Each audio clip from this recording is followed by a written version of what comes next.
Tick-tock, time to rock. Good evening, good morning, good afternoon to everyone who's watching from all over the world. I just realized that I forgot to send out this link, so I will do it right now. Boom. That's one. What else? Where are we? Oh, I forgot to send out this link, so I'll just do that right now. What, did I not send it on? I thought I sent it on Twitter. I didn't send it on Twitter. What's wrong with me? What is this, amateur hour?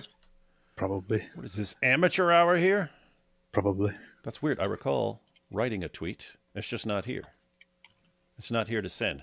Okay. We are live and we live. Okay. We're live. It's a good little intro to this video. We're live going through an interview about an atheist historian who became a Christian thanks to the, I don't want to say stupidity because she wouldn't put it like that, extremely dumb. What am I going to do? We're live going through an interview about an atheist historian who became a Christian thanks to the extremely interesting. It's not extremely interesting. Why is Ruslan posting about you, man? Did you go meet up with him? Darn right. Went to his studio. It sucks because we had to be really quick because it was like we had to go to the airport like right after that. And we barely made our flight, but yeah, we had to have. We did a short session there in Ruslan's studio. It was me, Anthony, Arthur, and then after we had to head out, Vocab jumped in. So it was pretty based. Based. Yeah, he asked, matter of fact, it's a good little video to share. He asked me why I'm harsher than a lot of people would find acceptable with Islam. So I actually got to break that down, but that was in the live stream, and then he made a separate little, he published that as a separate video. Let's see. We're live going through an interview about an atheist historian became a Christian. Let me just say thanks to the new atheists. New atheists. All right, there we go. Thanks to the new atheist. We'll stick with that. I won't say anything mean because we don't want AP crying. And here, why would I care about atheists? I don't care about atheists. Well, look, you got Dejan here saying, why does thumbnail don't have tears on AP's face? I thought that right after I posted it, but then I was like, I don't feel like remaking it and having AP cry. Be like, no, she should have become an agnostic. But she didn't become an agnostic like me. Always good when AP cries because he lost another one. Hey, That's AP, true. How you doing? Yep. You were just telling me before we started that you're working on some new super song. Oh yeah, I was just I wrote a song in a Gregorian chanting about Zabiba. Yeah. I was just practicing that. It goes like this, like, upon my brow behold Zabiba. We should have a skit. We should have a skit about, dude, a lot of like Key and Peele skits. You ever watch any Key and Peele skits? No. Okay, there's Key and Peele, and I noticed that like half of their skits are, it would be observational comedy, but instead of just commenting on it and making a joke about it, they go to an insane, they make an observation and then they take it to an insane extreme. But it would be funny like that, like Muslims competing over Zabibas, and then like just a skit about how they kind of go back and forth to get more extreme Zabibas and all the stuff they're banging on their heads so that they have the best Zabibas. Not sure what they could do. Maybe we could take suggestions about all the different ways people could get better Zabibas. Zabiba, Zabiba, Gloria. Big like you, Zabiba. Hang your head on the wall, and you'll be holy in Islam. And I gotta because of people. All right, now we're going into action with the blowing of the shofar.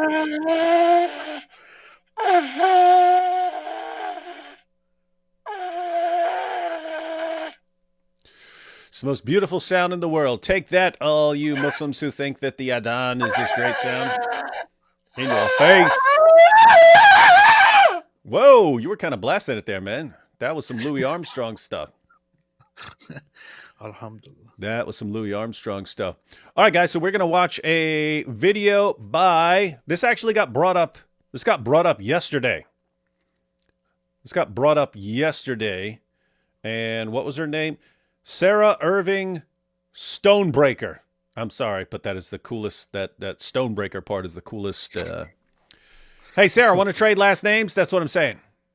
That's not a real name. There's no way that's a real name. Want to trade last names? I will gladly be David Stonebreaker, and you could be Sarah Irving Wood. I'll take Stonebreaker. We'll trade names. So anyway,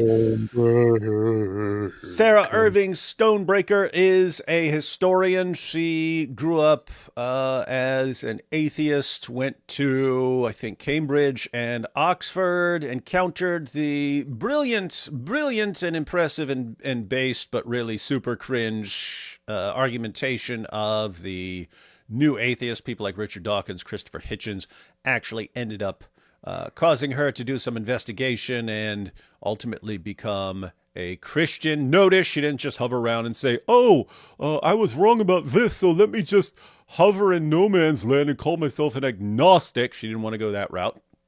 She wanted to be significantly more based, so she became a Christian. So we're going to check out that interview. That's with Justin Brierley, Premier. What is it? They have like 9 different sites with all Premier in it. But we'll check it out. Let me see. Take these first couple super chats. Did David fix his super chat like buttons? No, I could not figure it out. So if anyone has a video, you can't post links in the comments, but afterwards, if you guys know a video or instructions or article, tell me that you could give the title of it, but without the actual link, and then I can search for it because I would. I actually looked it up when we were talking the other day, and I couldn't find any place of instructions for turning that on. Yep. Only instructions for turning super chats on, which made no sense to me. So is it just a feature that somehow is not enabled for some random what I'm wondering. people? That's what I'm wondering, if it's just an experimental feature, and they try, because they'll do that. They'll roll out experimental features and they'll just have them on certain channels and stuff, and then they'll get the feedback before implementing them on all channels and so on. So you should do that on all channels because it's a very good thing where people interact with each other. On the super chat, it's very nice. Yeah, and when you don't have it, people that have experienced it like it, and then they complain when you don't have it, and they make fun of you and say that they say that my channel is a loser's channel. It's a total loser's channel because I don't have that feature. It is a big loser's channel. Oh, Jack Ray said. Jack Ray responded to his own question, so he's like, "Did I fix that?" And then he said, "Nope." Ruslan claims to have ended the feud between you and Mike Winger. Is this true, and why is Ruslan a liar? Yeah, he actually asked me when we were live at the conference. He walked up to me, and so this was actually live streaming the conference for people who were watching it online. And I compared it to what Dr. Craig, William Lane Craig, was just speaking, and he was talking about the doctrines of justification and sanctification. Justification, you were declared. He compared it to like a legal ruling, like saying, okay, charges are dismissed against you and so on. But whereas sanctification, so that's like an instant thing, but sanctification is like changing over time and so on. So I pointed out that what happened with me and Winger, and that I was able to sit at a table with him for a few minutes without vomiting. It's like justification, but that there would still be a long process because, when you've done all the awful stuff and said all the awful stuff and been the terrible person that Mike Winger has been all these years, you can't just, that stuff just doesn't magically go away, right? It's going to take time. I know that in the past he has been he's been following me as well, which is kind of always surprising to me when Christians that I have never interacted with follow me and make comments on my channel and all that. I'm like, what's going on here? I always thought he was a interesting, cool guy. Would love to talk to him sometime. Yeah, then you found out the truth, that he's probably just stalking you and probably, trying to see how he can cause division down the road. Sometimes I look out the window and I see somebody who looks kind of like him, but I'm still not sure if that's actually Peeping real. Tom. Peeping Tom. Peeping Tom. They call him Peeping Mike. Peeping Mike Winger. AP, if you become a Christian, you should write a book called Seeking Allah, then Giving Up because you find out there is no Allah, then spending some time wondering if there's someone else, and then finding Jesus. That would be the dopest title ever. That's a good title, man. That'd be a banging title. You know what's funny? That would actually do well because of how funny it is. Oh, wait, he follows me on Twitter as well. That's funny. Who, Mike Winger? No, Ruslan. I was talking about Ruslan, not the Wyke. Oh, wait, you were talking about Ruslan? He's one of those guys who follows. Okay, yeah, no, Ruslan's cool. Ruslan's cool. I was talking about Mike Winger. Yeah, Ruslan's not trying to cause division, although he probably likes it because it helps his videos, and then he gets to say, I squashed the beef. I squashed the beef with Mike Winger and David Wood.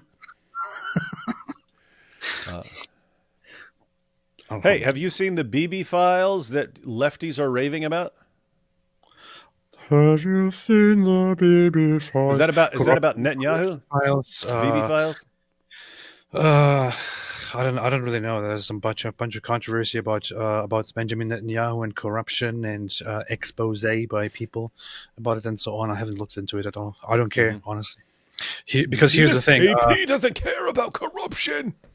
I'm sure there are political things and also personal things and also business things and also misdemeanors and maybe there is some corruption that Benjamin Netanyahu is engaged in and so on. These are internal matters in terms of politics. I don't really have to agree with Netanyahu's policies. I'm just supporting the guy right now because of his stance in the global geopolitical scene and how he has led the war effort so far and so on. So in other words, if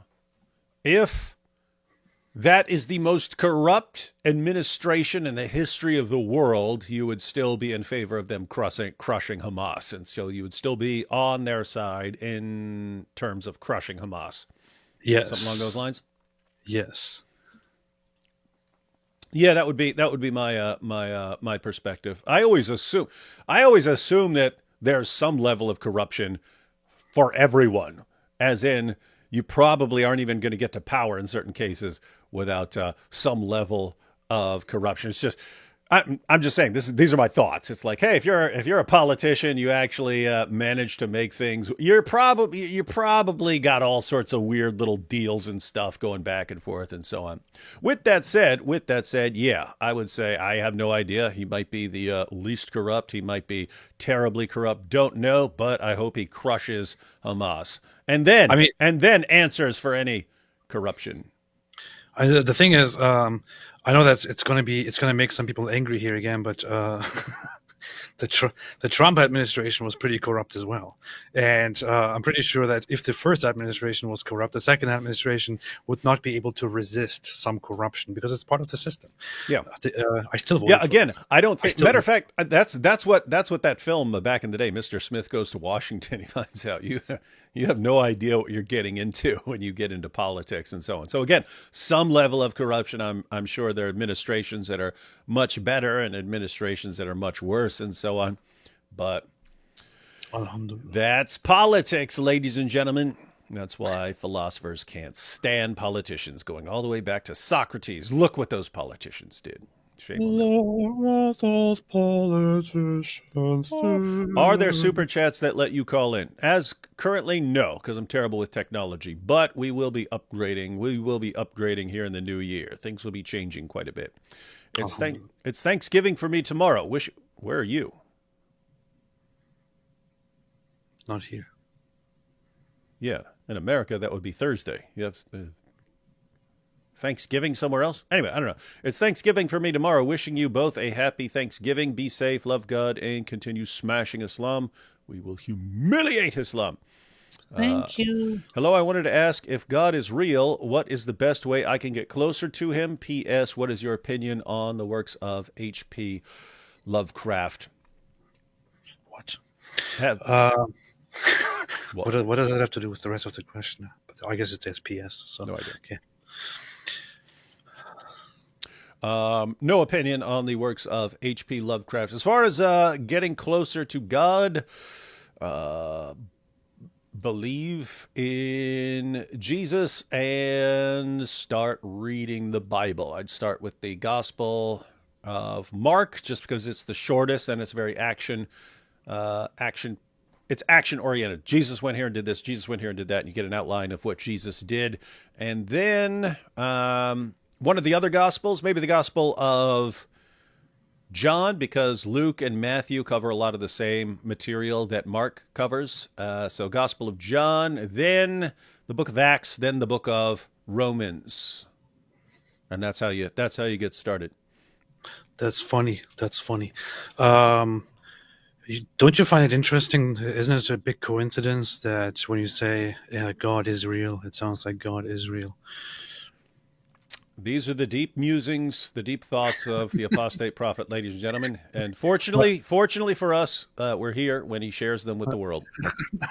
As, for Lovecraft, H.P. Lovecraft, it's actually a genre of that is attributed to him, Lovecraftian horror, that I always find incredibly interesting.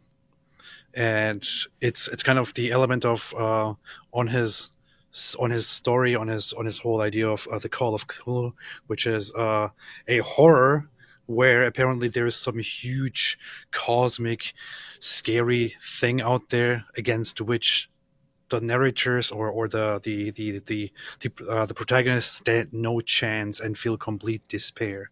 It's like it's some really messed up kind of horror, some really messed up kind of psychological horror, which I always like. And I also read a little bit of his Call of Cthulhu stuff, and I also just realized that it says Call of Ghidorah in the username, so I guess that makes sense. I just looked up a couple days ago. I looked up a movie trailer. It was called "Speak No Evil." Oh, and because I saw the trailer, and I was like, what's this about? And so I looked it up, and then sometimes I'll want to know what happens, but not enough to actually see the movie, so I'll just read the description on Wikipedia after I decided I'm not going to go see the movie. Anyway, that's a remake of some like Danish film. That's like I watched the original. You should watch that. Yeah, that was earlier. But they like give it the American version. They give it an ending where the bad guys lose, and apparently spoiler alert, close your ears now if you're going to watch the Danish version or the American version. I already kind of but anyway, in the other version, the bad guys win, and then the guy who wrote the movie and stuff like that, he's complaining like, why do Americans need this happy ending? Like, what's wrong with you? You have to have this.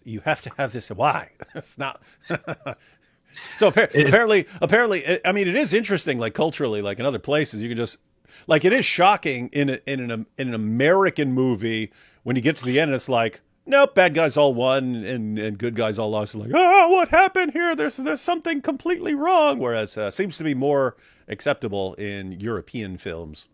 In the Western and Northern European ways, that's what they do. I watched the original movie. I watched the Danish movie, and I thought to myself, I watched it as my wife fell asleep, as Mrs. Apostate fell asleep, and I thought to myself, I'm glad that she's asleep and that she didn't watch this with me, because she would probably complain that this is completely messed up and that she just feels terrible after watching the movie. I thought it was a really messed up movie. And I thought, what the hell, man? Sorry. Yeah, would suggest watching it if you are interested in some really messed up horror. Psychological horror. Wild. Hey, what is this?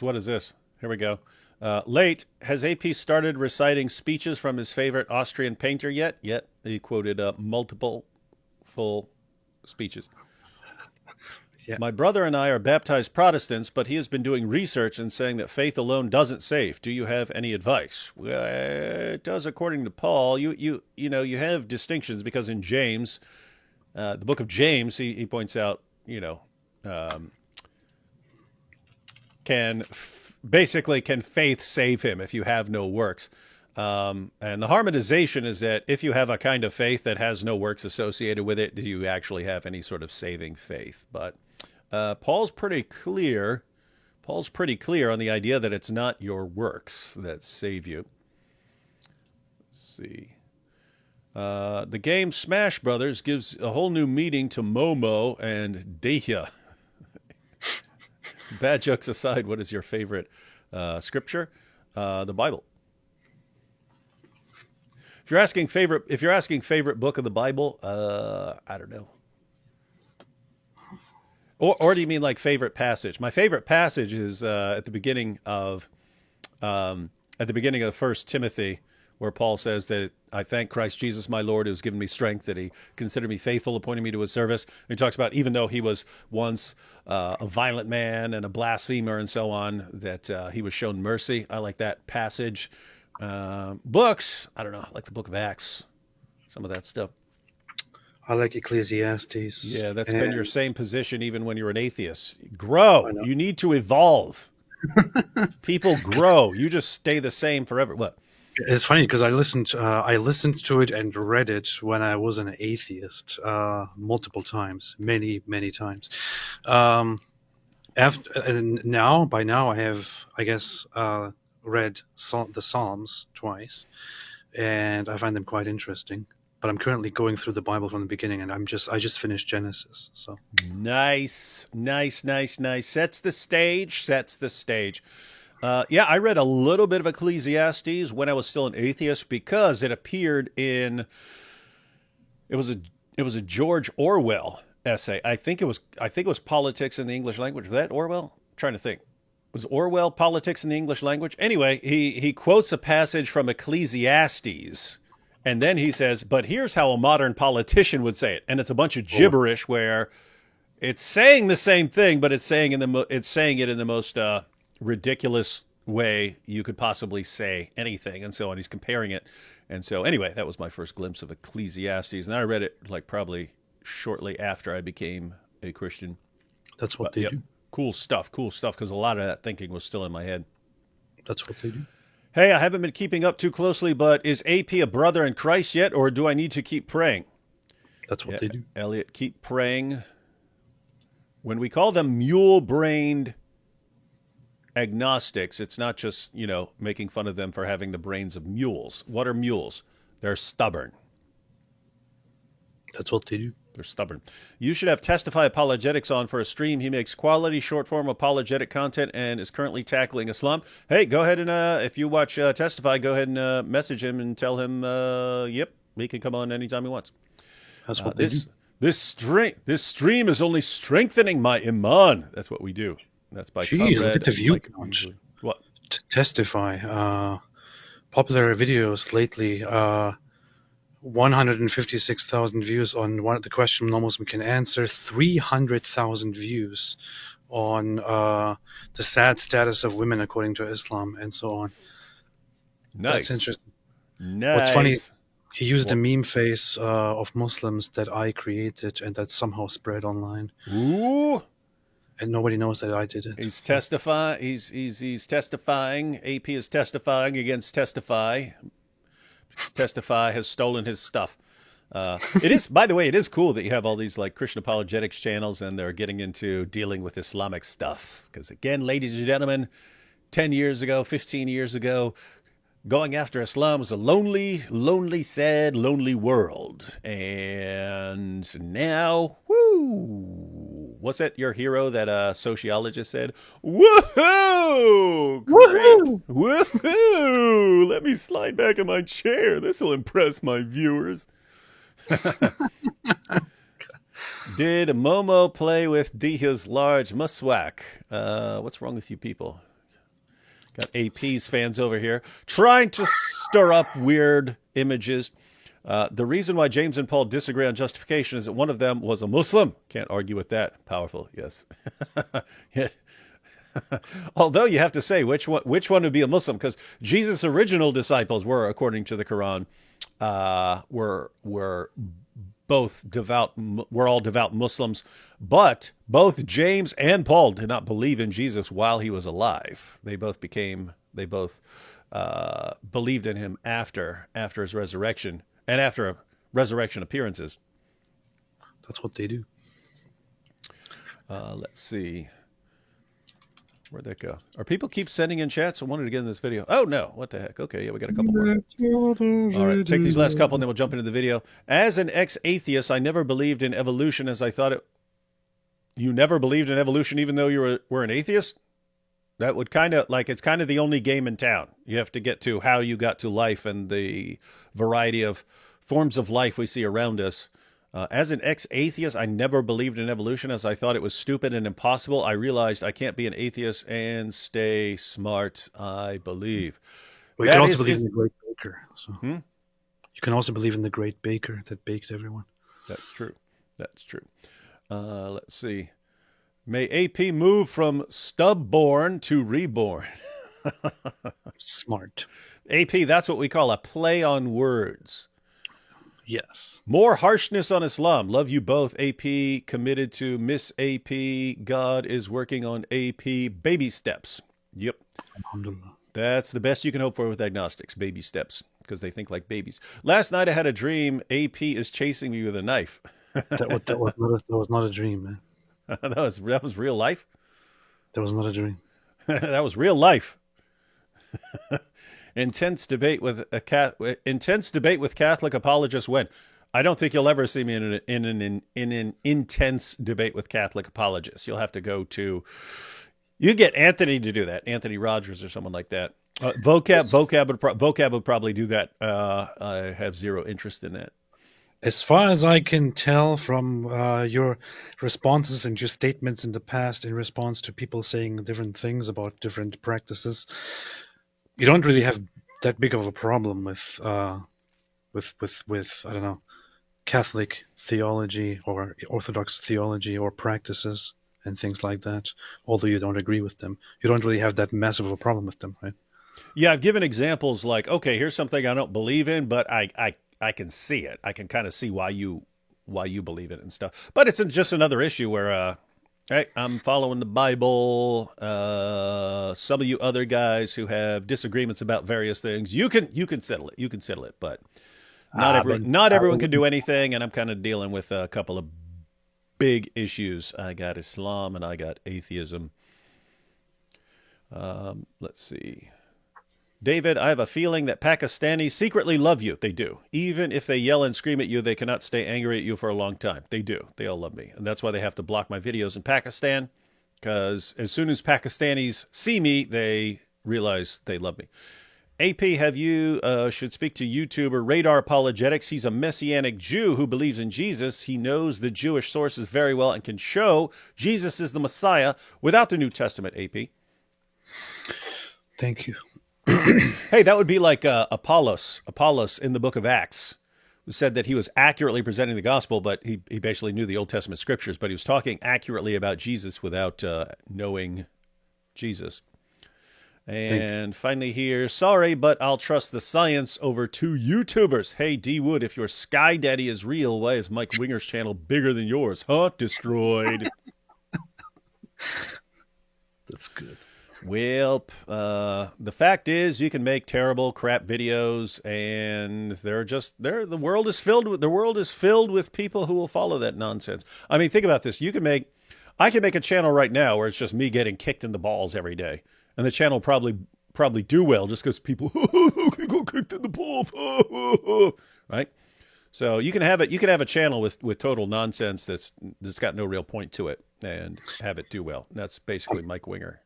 I'm pretty sure that's actually a fetish that people are into. So. Oh, yeah. All right, ladies and gentlemen, let's go ahead and jump into this video.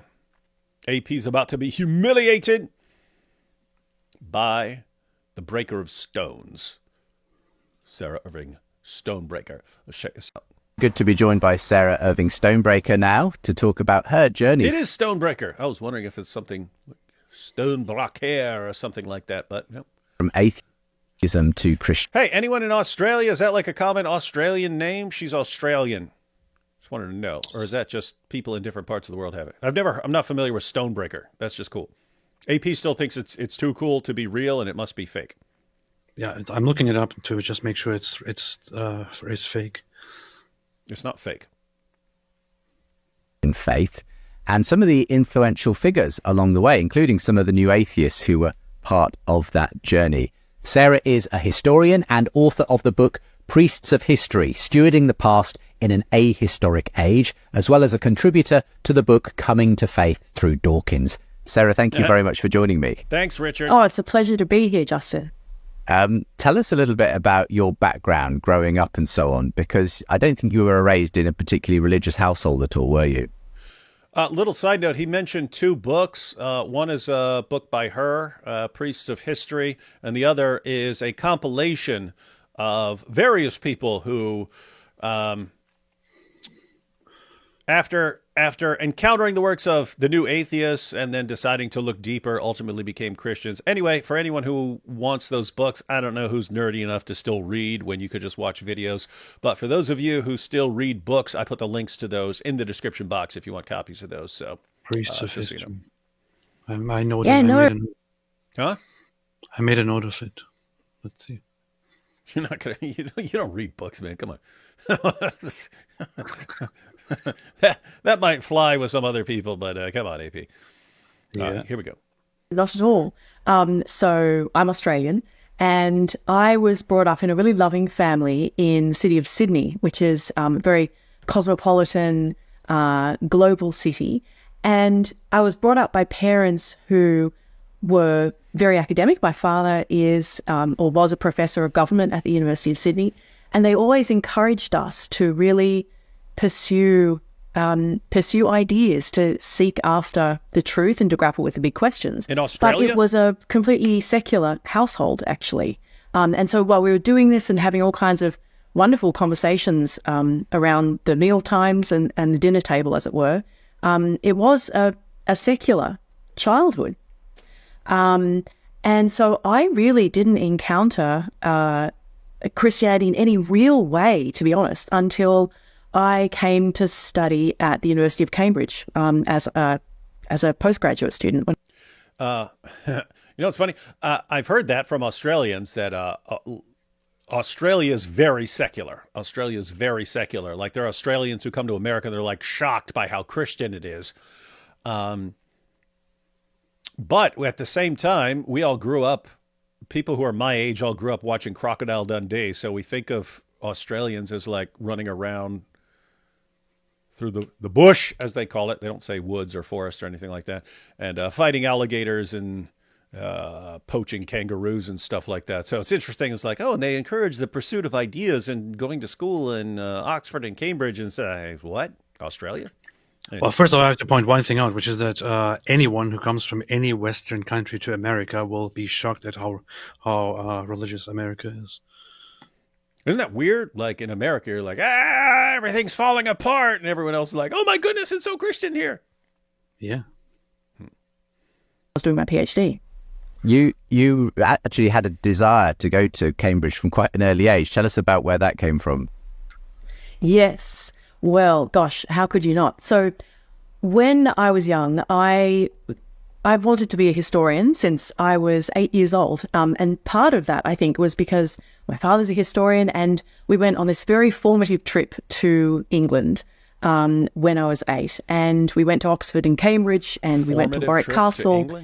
And the past, I think, captured my imagination. And so from then on, I wanted to study at Oxford and Cambridge, and I wanted to be, more importantly, I wanted to be a historian. And that really gave me a sense of, I think, who I was in life and really what life was all about for me. And I think actually when I reflect upon it, in many ways, that sense that I knew what life was all about, I knew who I was, I think contributed quite early on to a sense when I was a child and a teenager that I didn't need God, because I sort of thought that I didn't have any kind of searching questions that God might be able to answer, as kind of naive and arrogant as that sounds. No, that makes sense. Okay, so where are you going to go to learn about what you are and your place in the world and so on? You're gonna go to Oxford, or you're gonna go to Cambridge or something like this. You're gonna get the best information, and you're gonna figure this out. Why are you gonna go to God in all this? So no, that's not terribly strange. It makes sense to think like that, but eventually, you know, it was it was Thomas Reid, who's a Scottish philosopher. Not a lot of Scottish philosophers down through history, but anyway, Thomas Reid, Scottish philosopher. Why are you bashing Scottish people, man? Well, they're just not known for their contributions to philosophy. Let's put it that way. Contributions to drinking whiskey? Yeah, maybe. But Thomas Reid said that you may be going along on a path and think that you're on a good road. And other people may be following you down this path thinking that you're on a good road. But if all of a sudden you find yourself in a coal pit, you might want to rethink whether you're on the right path and so on. And it's kind of he's talking about, you know, philosophical ideas like skepticism and so on. And you absorb some of these ideas and think, wow, this is really great and stuff. And all of a sudden you're stuck in a coal pit. It's like, oh, maybe I wasn't on the good path that I thought I was on. But I think that's what's going on with a lot of people right now. It's, I've got this figured out. I'm on the right path. Oh yeah, Dawkins, blah, blah, blah. And all of a sudden, what am I doing in this giant coal pit? Then I'm stuck in here. And then you got to figure out how to get out. Because I had this sense that I know what my life is all about. I know who I am. I know where I'm going, and so forth. When you arrived at Cambridge as a postgraduate, was it postgraduate that you arrived to do studies for? Yes. Yeah, that's right. Okay. PhD in history. Would you have kind of described yourself as an atheist at that point, or was it something you didn't really think that hard about?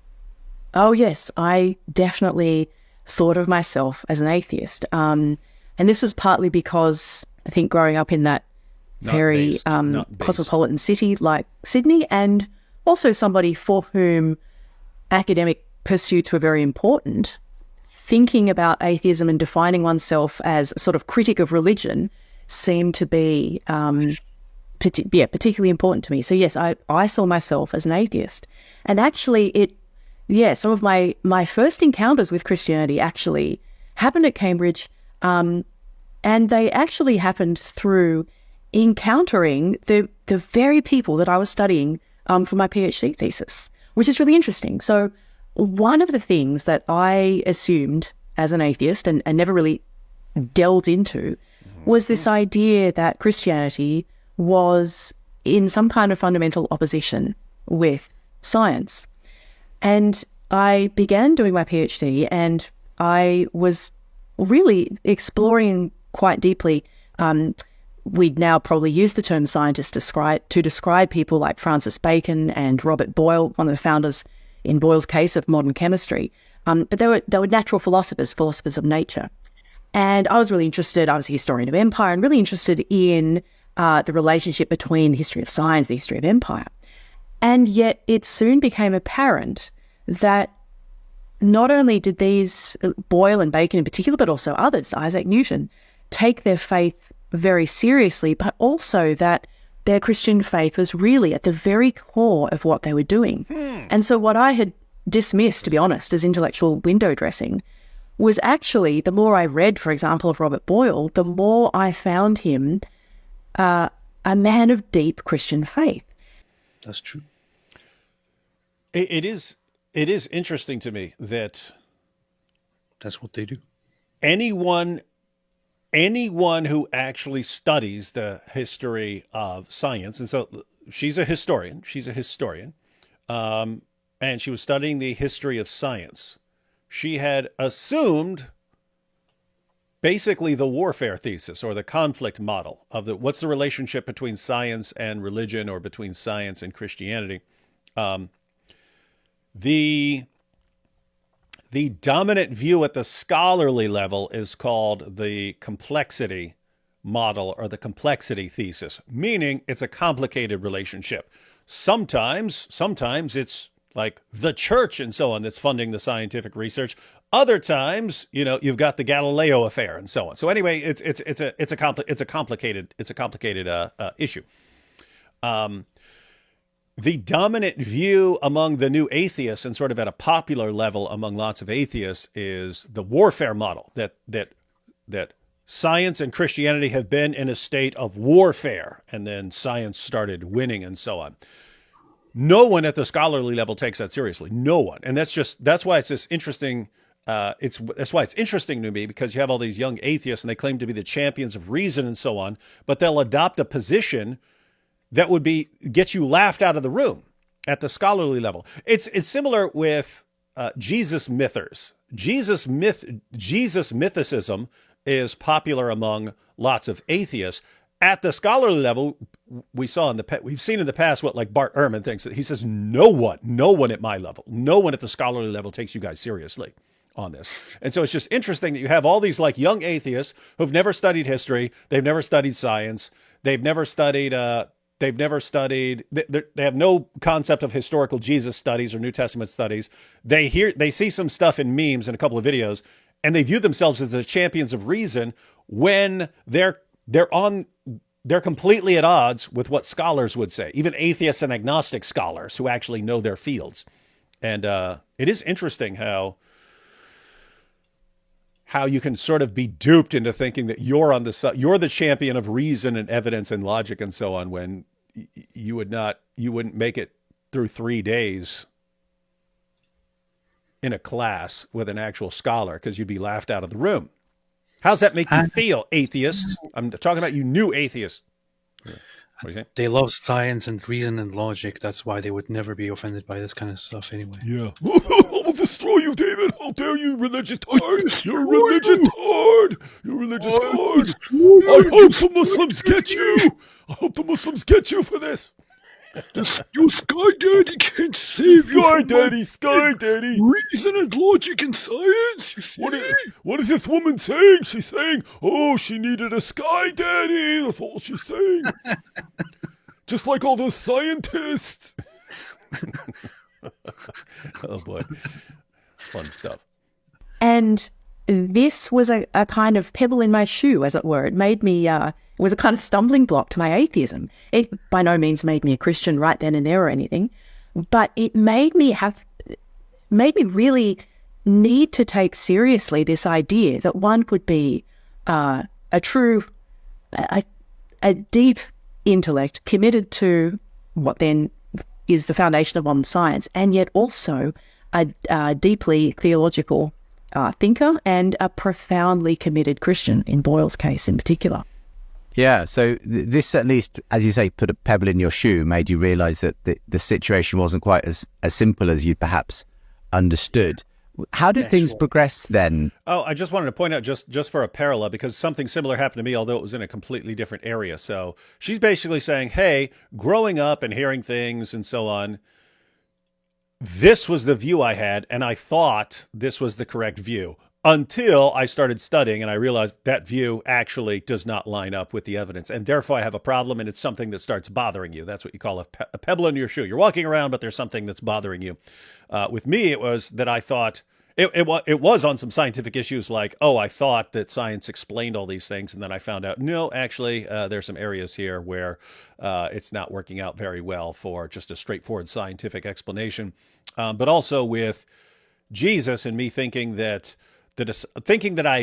I had explained Christianity successfully in my mind, that, oh, these guys, their guy died, your guy died, Jesus died, you believe he's the Messiah, you want to keep things going, so let's make up a story about him rising from the dead and so on. And then me finding out that actually doesn't work. And then, something starts bothering you. That should happen over and over again, ladies and gentlemen. If you're an atheist, there should be all sorts of things that are bothering you right now, including the fact that the new atheist insisted 20 years ago that, hey, if we just get millions of people becoming atheists, the world will become a better place. Look around you. Your predictions have failed. Now give it up. Stop embarrassing yourself. It happened when I was in the military, and we went on a long hike. It happened, and it got really annoying because I had boots on, you talking about a pebble in your shoe? Yeah. And it was extra hard because he had boots on, and they're harder to take off. Yeah. Thank you for that valuable and significant commentary, AP. You're welcome. No problem. Now to a much less serious thinker and breaker of stones. Because you were obviously in a very intellectual setting at Cambridge University. You were dealing with big ideas. That's the idea when you're at university. What were some of the other ideas that were being brought up alongside this study of these scientific pioneers and so on? Yes. Well, I think really the next kind of major thing that happened for me was that after I finished my PhD, I was elected to a junior research fellowship at the University of Oxford. And when I was at Oxford, Professor Peter Singer, who's one of the world's leading ethicists and philosophers, came to Oxford to give a series of lectures in ethics, the You a Hero lectures. Peter Singer, guys, he's very interesting. So he's always in compilations on ethics and so on. He's always cited. Many people are horrified by the things that he says, but to his credit, he kind of says, okay, we're dismissing all this God and religion stuff. What are we left with? And tries to formulate his ethics based on just rejection of God, rejection of what religion would say human beings are, and so on. What are you left with if you're actually an atheist, a naturalist, and so on? Form your ethics out of that. And people are very frequently horrified at what he says. He says some really, really creepy stuff. But to his credit, he's actually just going to the obvious conclusion of that worldview. What you find lots of atheists doing, like Richard Dawkins and all these guys, is they'll say that there's no foundation for various ethical claims and so on, but then they'll just continue making ethical claims as if they didn't just dismiss it all. And there's something deeply incoherent about that. And so you got guys like Peter Singer and so on who, nope, we'll build our ethics on a foundation that has nothing to do with the impact of religion on the world, and you get some wild stuff. But we'll see what she says here. What are you humming about? Nothing. Just Good. listening. And I was, very much an atheist, but some of my friends were going to Singer's lectures, and I was really excited, of course, to go along too. Not the least bit excited too, because of course Singer is a fellow Australian. He was at Princeton at the time, but it was great to hear his Australian accent in the halls of Oxford. And the interesting thing is, so Singer's lectures were about, in a nutshell, they're really about our duties to others, and really grappled more deeply with the question, the kind of foundational question there, which is the value of human life. Because Singer, of course, being a utilitarian and also an atheist, actually pursues atheism in many ways to its kind of logical conclusion when it comes to grappling with this issue of, well, to what extent is human life inherently valuable? Singer says, well, no, there's no inherent value to human life. That's something of a kind of religious myth, a Christian fiction, which is actually entirely consistent with atheism, because the ultimate reality is not in any way spiritual if you're an atheist. And I just wanted to point out, because she's not giving like examples and so on. And I didn't give examples, but guys, think about questions like, what's more valuable, a disabled human or a fully healthy elephant or something like that? Most people would say the human being, even if he's got problems and so on. If you took away a religious foundation, do you get that same answer? What should you eat? What should you eat? Should you kill that animal and eat that animal, or eat that human being who just died? Yes. Most people wouldn't want to eat the human being. Why? Because you have an idea of what human beings are that has been influenced by religion. And so if you take that away and you can actually get that out of your head, why not eat the human being that's already dead? You're not hurting the human being. Why not use that as food versus the animal which you have to kill? So these are the kinds of issues that come up in Singer's work. I think it shouldn't even be controversial, to argue or to explain or to say. And some people really take this as a very bad thing among atheists themselves. When you point out, sorry, I just opened something which really strains the computer. When you point out Get a that, new computer, dirtbag. Hey, that, you need a new computer. that when you talk about the value of life, if you are an atheist and you're consistent with your atheism and you don't believe that there is a God, and you don't believe that there is an ultimate, inherent, universal, I don't know, lawmaker or whatever it is, that everything abides by, that everything depends on, that everyone listens to. If you agree that there is no such thing, and you don't believe in a consciousness higher than this, or where that everything originates from, then you can't really argue that there is inherent value to human life. You can't really argue that there is inherent value to your own life. You can't really argue that there is an inherent meaning to life. It's all. I mean, you could argue it. You just wouldn't really get anywhere. It would sound kind of incoherent, and there would be too many holes in the narrative. So you have to conclude that it is inherently meaningless. Does that mean that it is therefore altogether meaningless? No, you can establish meaning subjectively afterward, but again, that is all on very, very shaky grounds. But it shouldn't be controversial to say that inherently, in an atheistic worldview, there is no meaning to anything at all.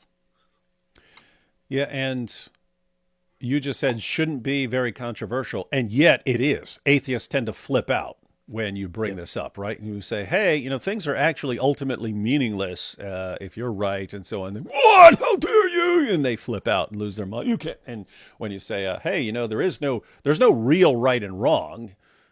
Things can be beneficial or not beneficial. Things can contribute to human flourishing or decrease human flourishing, and so on. There can be things like that, but it's the is-ought fallacy. When you say, hey, here's how I do things, or here's how our species do things, that is completely different from a moral obligation. You have a moral obligation to do this thing.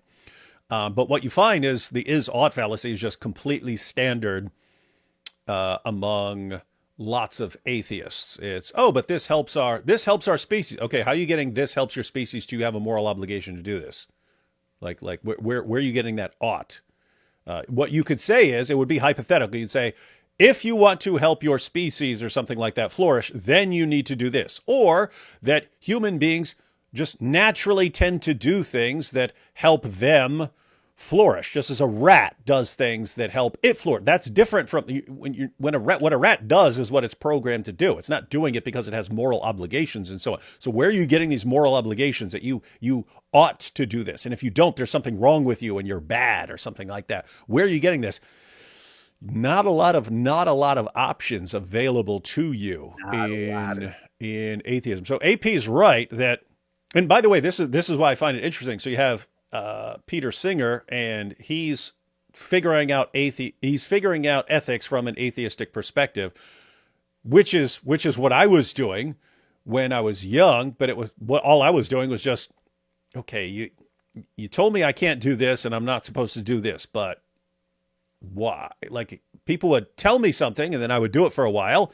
And then, but I'm always thinking, like, why? Why am I not supposed to do this? Because you told me? Is there some other reason besides you telling me? Oh, society says that. Okay, am I missing something? Am I supposed to do anything society tells me? Is that the only basis? And then ended up in prison. Fortunately, this woman took a better course. There is a thing. I did at the peak of my atheism. I subscribed for years to this idea, and keep in mind, everyone, when you refer to the peak of your atheism, it's actually like the abyss of your atheism. It's everything, because everything is opposite in atheism. But go ahead. Sorry about that. Just wanted to point that out. I subscribe to that idea and acknowledgement, actually, to be more accurate, for many years, because I thought there is just no other way, that everything is inherently meaningless, that life is inherently meaningless, that morals are inherently meaningless, that there are no moral obligations, and I also held on to the idea, and I explained this in a video like 4 years ago or so, and have consistently held on to that, which is that I do not think that anything at all is naturally and inherently, that we are inherently obligated to do anything at all, or that we are obligated to stay away from certain things inherently. So I could not possibly, in an atheistic worldview, argue that I don't know, causing mass murder is of course bad. Therefore, we would of course be obligated not to do that. Yes, it would be in our best interest not to do it, and it would be destructive to do it, and that would be contrary to human flourishing, and it would be contrary to the things that you value. And you can argue all that. You can, however, not conclude that it is inherently, I don't know, prescribed, and that there is such an obligation that all humans share. It very much depends on whether you want to be part of society or not. If you end up no longer believing that you want to be a functioning part of society, and you also don't care about the rest of humanity anymore, it will be totally. There is nothing in the universe, in an atheistic worldview, that says you shall not go out there and cause a massacre. Does that now mean that is okay? No. This is specifically why people, according to the atheistic worldview, if you want to find meaning, why people would establish moral systems in order to then establish functioning societies and go with utilitarianism, for example, or as Mohammed Hijab calls it, utilitarianism, to find a system that will make things function better. Yeah, so and that's kind of what you're left with. And so, to be clear, you can have a functioning system that is based on ideas about what works if you are trying to achieve certain goals and so on. What works, what helps establish functioning societies and so on. What at the end of the day, it's just all hypothetical. If you, as you pointed out, if you want to be a normal member of society, then here are things you have to do. But there's no moral obligation to want those things or to want that. And so what you can also do is, hey, if anyone is not on the same page and they don't want these same things, then we lock those people up or something like that. So you could do all these things. But we've had experiences for a while of those systems, and those systems seem to break down, and they seem to be weak and easy to manipulate when something like, let's say, something like Islam comes along, and it's, we will subjugate you in the name of Allah, and you're, that doesn't contribute to human flourishing and stuff like that. And then people can use the lack of foundation against you. It becomes kind of easier to give you kind of an idol, like a moral idol, like here's what you should do. Anyway. So I actually left Singer's lectures with a kind of intellectual vertigo, as it were, because I was still an atheist, and yet here was the kind of the leading atheist ethicist of the time, and he was arguing positions which were completely at odds with assumptions that I had kind of not really thought through, to be honest, but had always just assumed were entirely consistent with my atheism. The main one, of course, is this idea that, well, every human life is of equal moral worth and inherently precious and valuable. I'd always thought that was simply the case, and I'd also... Yeah, Singer would take that as complete nonsense. There's no even like possible basis for concluding that from atheism. You can't possibly justify that. You need something coming from beyond to say that human beings all have this this equal that the human beings are equal in some way. Like if you're gonna say two human beings are equal, what in the world are you talking about? Equal in height, equal in weight, equal in what are you talking about? One of those two people is going to be smarter than the other, or something like that. In what sense are they equal? There's really nothing in atheism to give you that. But it's interesting. And by the way, look, side note, ladies and gentlemen. So she's arguing that she has, basically her thinking, and she's finding out that atheism does not line up with her thinking. Now, what you could say, if you were an atheist and you wanted to defend atheism here, was that her thinking had been influenced by Christianity. And therefore, when she looks into atheist foundations for certain ideas, well, some of her ideas had been inherited from Christianity. And so she's looking for an atheistic foundation for ideas that are part of Christianity. And you could say that, well, she should have just rejected those ideas or something like that. But if you actually think that your views and your values are more correct than the atheist who's screaming "Sky Daddy" over here would have you believe, and so on, Sky Daddy. Then what you'd say is, no, I really believe these things, and therefore there has to be some way to ground them. If atheism can't ground them, then so much for atheism. I need something else that can ground them. Well, we've really kind of assumed that You should make a Sky Daddy song, since you're into all this. Sky Daddy, Sky Daddy. Oh, yeah, Sky Daddy! that was something that all reasonable people would agree upon. And yet it's very clear from Singer's work, and I went away from those lectures and read more about Singer and read Singer's work.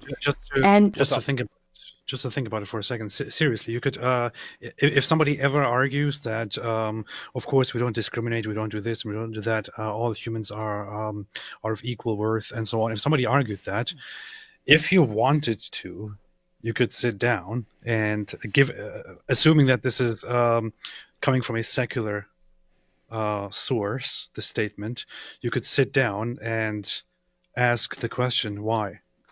Why do you think that? What do you base that on? Who said? Mm-hmm. Who said that? Who said all humans are equal? Who said all are of equal worth? Who said all are inherently equal, and so on? You could argue that, and it has to come down to something that everyone can agree on, and you can't really explain it unless you want to make people appeal to God, for example. And you could reject those claims in the exact same way you reject claims about God, right? So what do atheists say? You just heard that. You heard about God from your parents, and you believe them because you believe what you're told, and so on. And you could say the exact same thing about various values. Do not murder. Where are you getting that? Your parents told you that stuff. Your parents told your parents and your society told you to believe certain things about right and wrong. And okay, well, guess what? You can reject that for the same reasons you would reject belief in God. I don't. Where is this moral value? Prove it. Prove to me. Okay, we won't say Sky Daddy, but prove your sky ethics, your ethics that we're all under, and we're supposed to obey this. You can use the same reasoning to reject that sort of thing. Sky Daddy. Sky Daddy. that is, of course, not a position which is sustained by atheism whatsoever. And so this really, in many ways, was a kind of turning point in the sense that it made me rethink whether or not atheism could actually sustain my deepest ethical convictions. Wow. So you were being prompted to think about these issues really for the first time by an atheist philosopher, Peter Singer, in this case. And Singer himself, I think, was willing to acknowledge that where that value you held about the inherent dignity and equality of all life was essentially a religious view. Would that be correct? Yes, that's exactly right. What he says. Yeah, in fact. Hey, look at this. Mugiwara, you need your parents to tell you not to kill. Try and follow an argument instead of making fun of it, because you sound like a dope when you don't get the simple point. You've got a baby. If you raise that baby to be a homicidal maniac and to think that killing is fine, and you cheer for the baby whenever when he's getting older and he starts with killing bugs and killing worms and so on, and then you encourage him to kill people and so on, that's going to be a very different sort of baby than if you raise the baby to not do that sort of thing. We're talking about where do you get your basic ideas about right and wrong? You're raised to believe those things. You're raised to believe those things. Your introduction to ethics you get from your parents. And so, do not kill. Where are you getting this from? Here's the thing, and this got brought up by Jordan Peterson. You've got all these guys like Mugiwara here who thinks it's just innate. We think we will not kill. Where in the name of common sense did you think that that's what human beings do? It took a long, long, long part of human history to get people to think, oh, that guy's from a different group, but I shouldn't kill him anyway. You're not just born with this. You're not just born with the idea that I'm not going to kill things. You're not born with it. So the question is, where are you getting it? We know where people get these ideas from. The most direct source for a kid who's growing up is like his parents and his school and his friends and so on. That's where you're getting it. That your surrounding culture is telling you these are the things that are acceptable. What we're talking about now is what is the real foundation? Is it just this is what your parents told? Is that all the foundation? If it is, then do you have any sort of moral obligation to follow that sort of thing? If your society tells you something, do you have a real moral obligation to follow that? What if your society told you we're gonna toss Jews in ovens?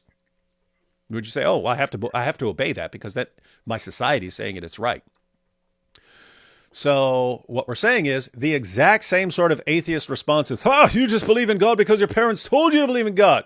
Well, your parents telling you to believe in God does not mean that's a version of the genetic fallacy, right?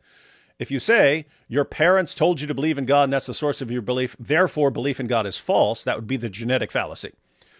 No, your parent, I learned my ABCs from people around me. It doesn't mean that learning or pretty much anything, mathematics or something like that. You learned that, people taught you that. It doesn't mean that it's true or false or anything else. So if you're going to say, hey, you're just taught this and you got the idea about God because you're raised in a Christian environment, great. You got the idea about lots of your ethical views just because of the environment you're in. And so if that's a reason to dismiss belief in God, that would also be a reason to dismiss your views of ethics. But what you find is atheists will dismiss the view of God, but then they won't toss out their ethics. She's pointing out that Peter Singer is actually more consistent. He tries to throw out a lot of what society would say about ethics because he understands where it actually came from. And it didn't come from atheism. We lost AP, who's having computer problems. Hey, we need someone who's connected to AP. I'm talking to you, Mrs. Apostate, to put up a fundraiser. Put up a fundraiser. Here's what AP needs for a computer that doesn't do this regularly. I'll do the rest. Just make the fundraiser. I'll tell people, hey, here's how we can all just chip in a few bucks each and get AP. A tricked out system so he'd stop and being a complete embarrassment to live streams. I don't even know when he's coming back. Hey, wouldn't it be funny if AP's feelings were all hurt because I made fun of agnostics? He's back. Woo! Some people were thinking that your feelings were hurt by all this, and that's why you dipped out. Yeah, but I got it myself, and I thought, come on, I have to sit through this. Yeah. I can't just give up. Let's take a couple super chats here since we're kind of in the middle of something before we start playing again. Good argument here. If God exists, Mike Winger wouldn't be a nerd. 2, Mike Winger is the king of the nerds. 3, therefore God does not exist. I'm an atheist now. That's quite solid, actually. Yeah, you have to work on that first premise. If God exists, Mike Winger wouldn't be a nerd. That's not a that's not a true premise. Disprove it then. God could want someone like Mike Winger to show us all what not to be like. False. That's called a theodicy. A deep thought for AP. Jerusalem, Jew or Islam? That is AP's like thinking, look at this. How could this be? This is a miracle. Oh, hey, this is a cool comment. Peter Henderson says all Australians were originally stonebreakers, convicts. Yep, they were all in this. They were sent there on the chain gang to break rocks. That's pretty racist. Breaking rocks in the hot sun. I fought the law and the law won, and they sent me to Australia to cuddle a kangaroo. Do you think academia will flip to Christianity? I think it will.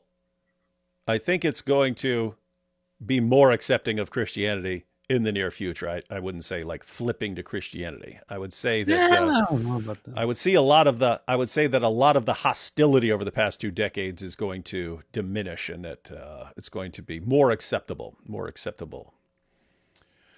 The Virgin Conservative Commentator. People who play video games are man-children. The Chad Christian Apologist. What's up, gamers for Christ? That's funny. The best Scottish philosopher is Hume. Oh yeah, you didn't think about Hume. What? He was Scottish. You said there was not a single Scottish philosopher in the history. I did not say that. I said Pretty sure that's exactly what you I said Scottish. I said Scotland, not known for their philosophers, and that's true. You know what's interesting? You know what's more interesting about Hume is that there haven't been a lot of fat philosophers. What? And what's your point? I'm just saying, like Hume is one of the I'm trying to think of every fat philosopher who's ever existed. There's Hume, and then I think Aquinas later became fat. And then there was me. But I'm getting shredded. So the best Scottish philosopher is Hume? No. Thomas Reid's better and more based. No, to be fair, Hume is awesome. That's one of the guys like Plato where you can say all these things and I can disagree with a ton of what you're saying, but still respect how you're arguing for it and so on. I can't respect anyone who still plays with Plato when they're an adult. That's true. Please read Revelation 13 to 18, and keep in mind Neuralink 666 in Greek. No, well, anyone who's interested in this can do it here. You're going to get the microchip mark of the beast, the Neuralink mark of the beast, and not be able to function without the Neuralink and so on. Those of you who are interested in this stuff can check that out. This woman I'm very interested in brain chips, and I think I always think as soon as a functioning version of it comes out, I want to immediately participate. And Elon's like, this is the new Neuralink 666 model, which will be installed in all people, or 616 for those of you who want to talk about the variant. This woman was never a real atheist. Without religion, there is no evil or crime, and without crime, there is no Australia. This video has been debunked. That is pretty airtight. Pretty airtight. Thoughts on Sam reconciling with Anthony? Yeah. Good luck. Well, humans have some moral values that seem to be genetically encoded, e.g. disgust from incest. Really? Just by nature? Did you say incest from incest? Disgust from incest. Yeah, and keep in mind, so couple things here. One, first cousin marriage, really, really popular in certain areas, and it leads to all sorts of genetic problems. So if it's genetically encoded, why is it leading to all these kinds of problems? But yes, certain things are genetically encoded. You can say a kind of herd instinct and so on, or having a certain base level of empathy when you see something suffering and so on. But if you say, notice, so this is a perfect example of what would be the is-ought fallacy. Let's go ahead and grant. We'll say humans have a just natural, innate disgust at incest. They don't want to do it. Saying you have an innate disgust at something does not mean you have a moral obligation to avoid it. That would be the is-ought fallacy. And you can use other species. So I've mentioned before, a lion that moves into a new pride of lions. So the big lion in some other pride gets killed and a new boss lion moves into that pride. That new lion will kill all the baby lions, all the baby lion cubs, to make room for its own offspring. It does that by nature. It just does that. It's just wired to do that. Would you say, therefore, it has a moral obligation to do that? No, that would be weird. I mean, there are organisms that reproduce by violently graping the females in the species, and so you don't say, therefore, it has a moral obligation to do that. So that's the issue. You can say there are certain things that you can attribute to genetics, things that helped our ancestors survive, and now we're wired to do those kinds of things. Where are you getting the idea that you have a moral obligation to do things that helped your ancestors survive? Keep in mind, you could have imagine a situation where someone is like the most prolific grapist in the world, and that he impregnated lots of women through graping them and so on.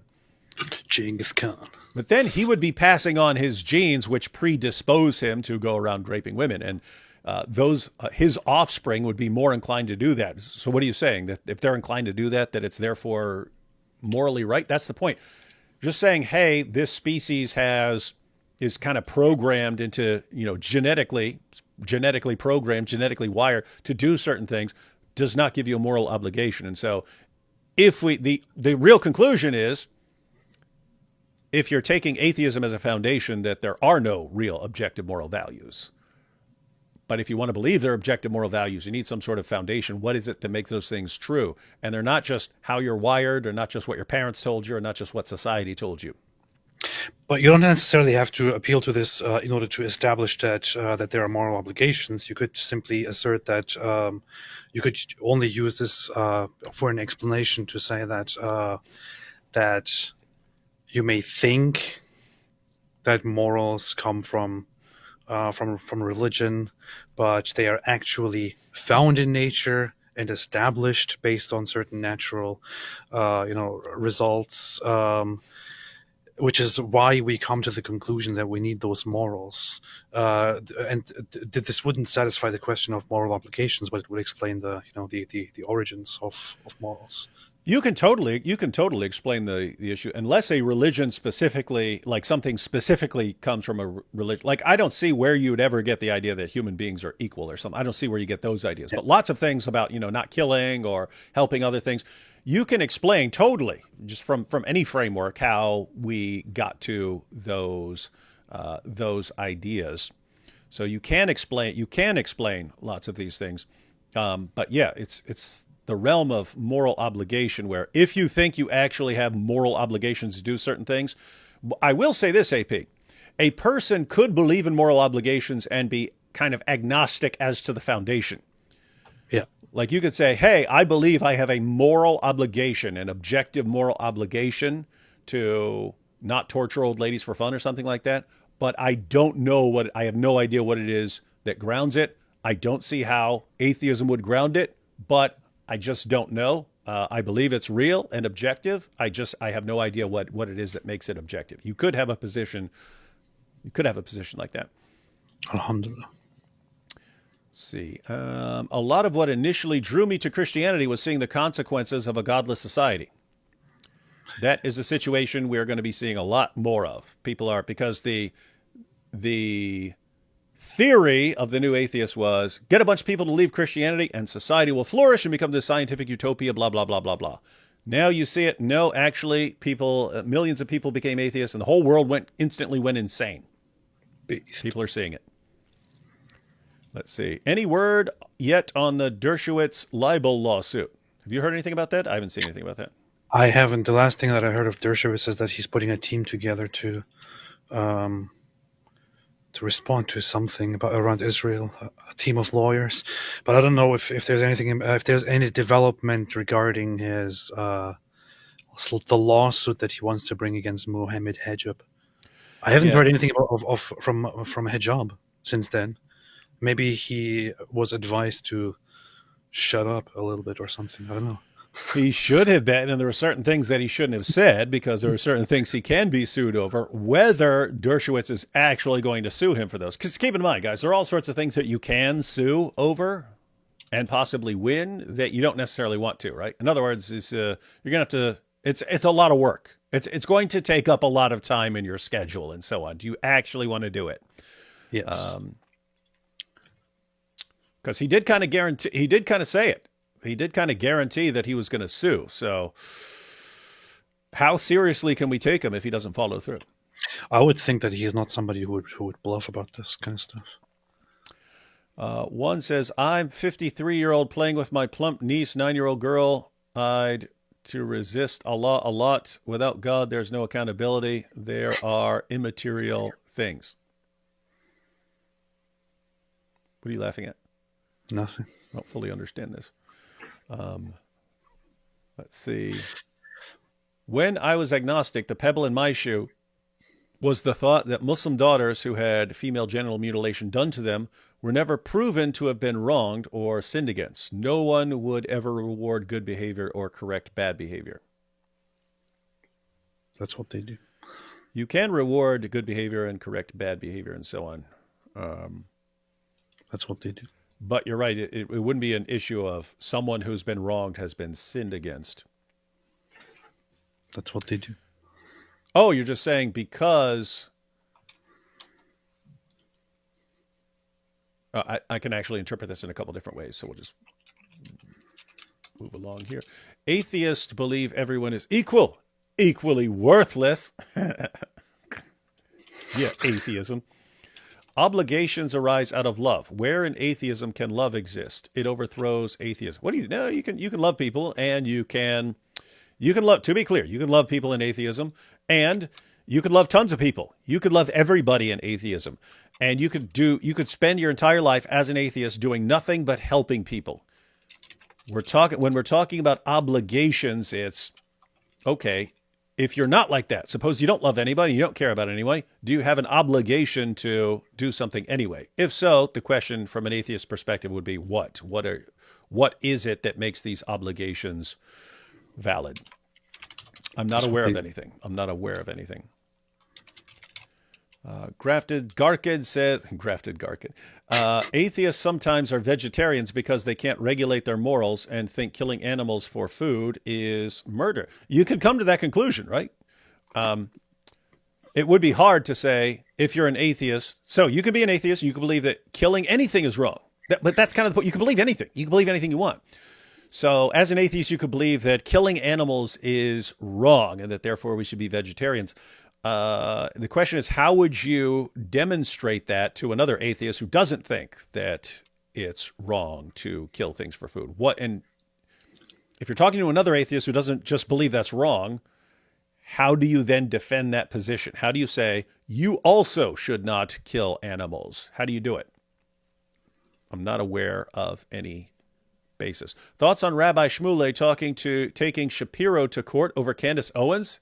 He posted a Coke rant about it on X. Do you know about this? What? Are you familiar with this? I haven't heard about this. No. Rabbi Shmuley taking Shapiro to court? What? How would that work? How would that even work?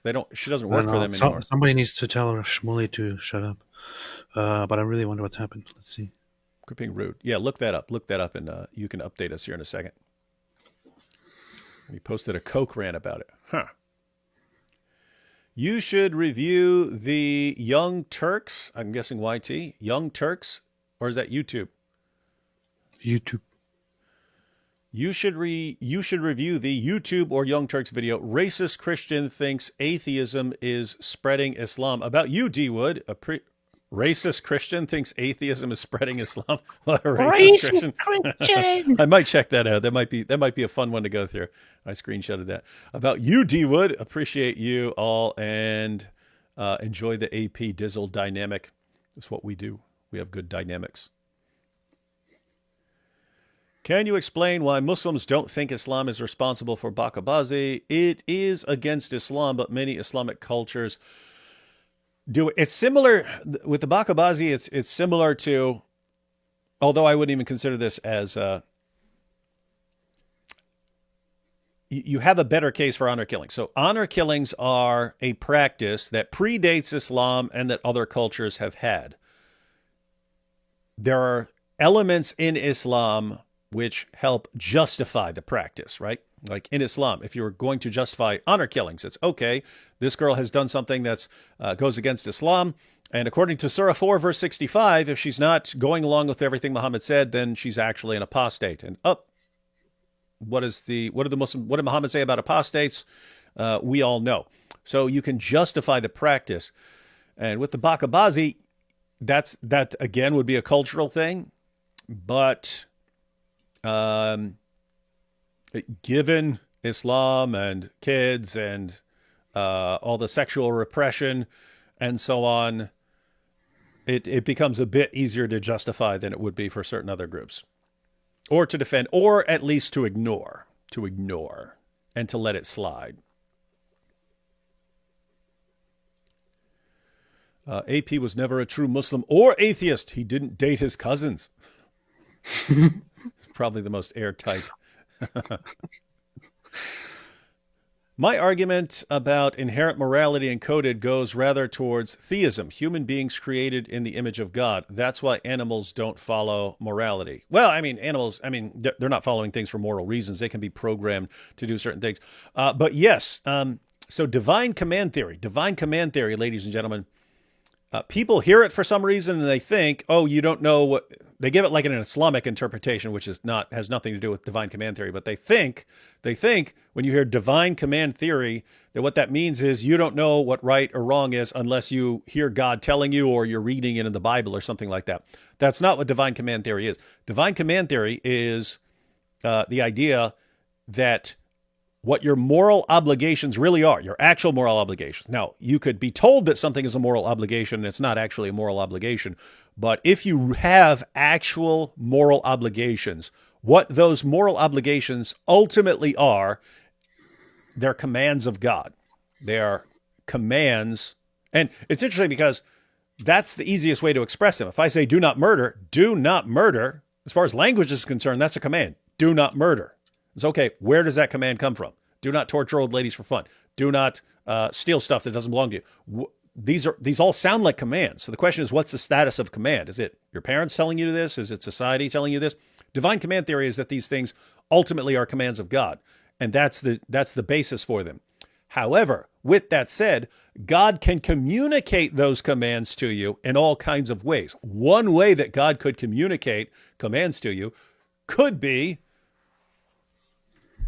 through genetics. You could actually be programmed to have certain ideas about right and wrong.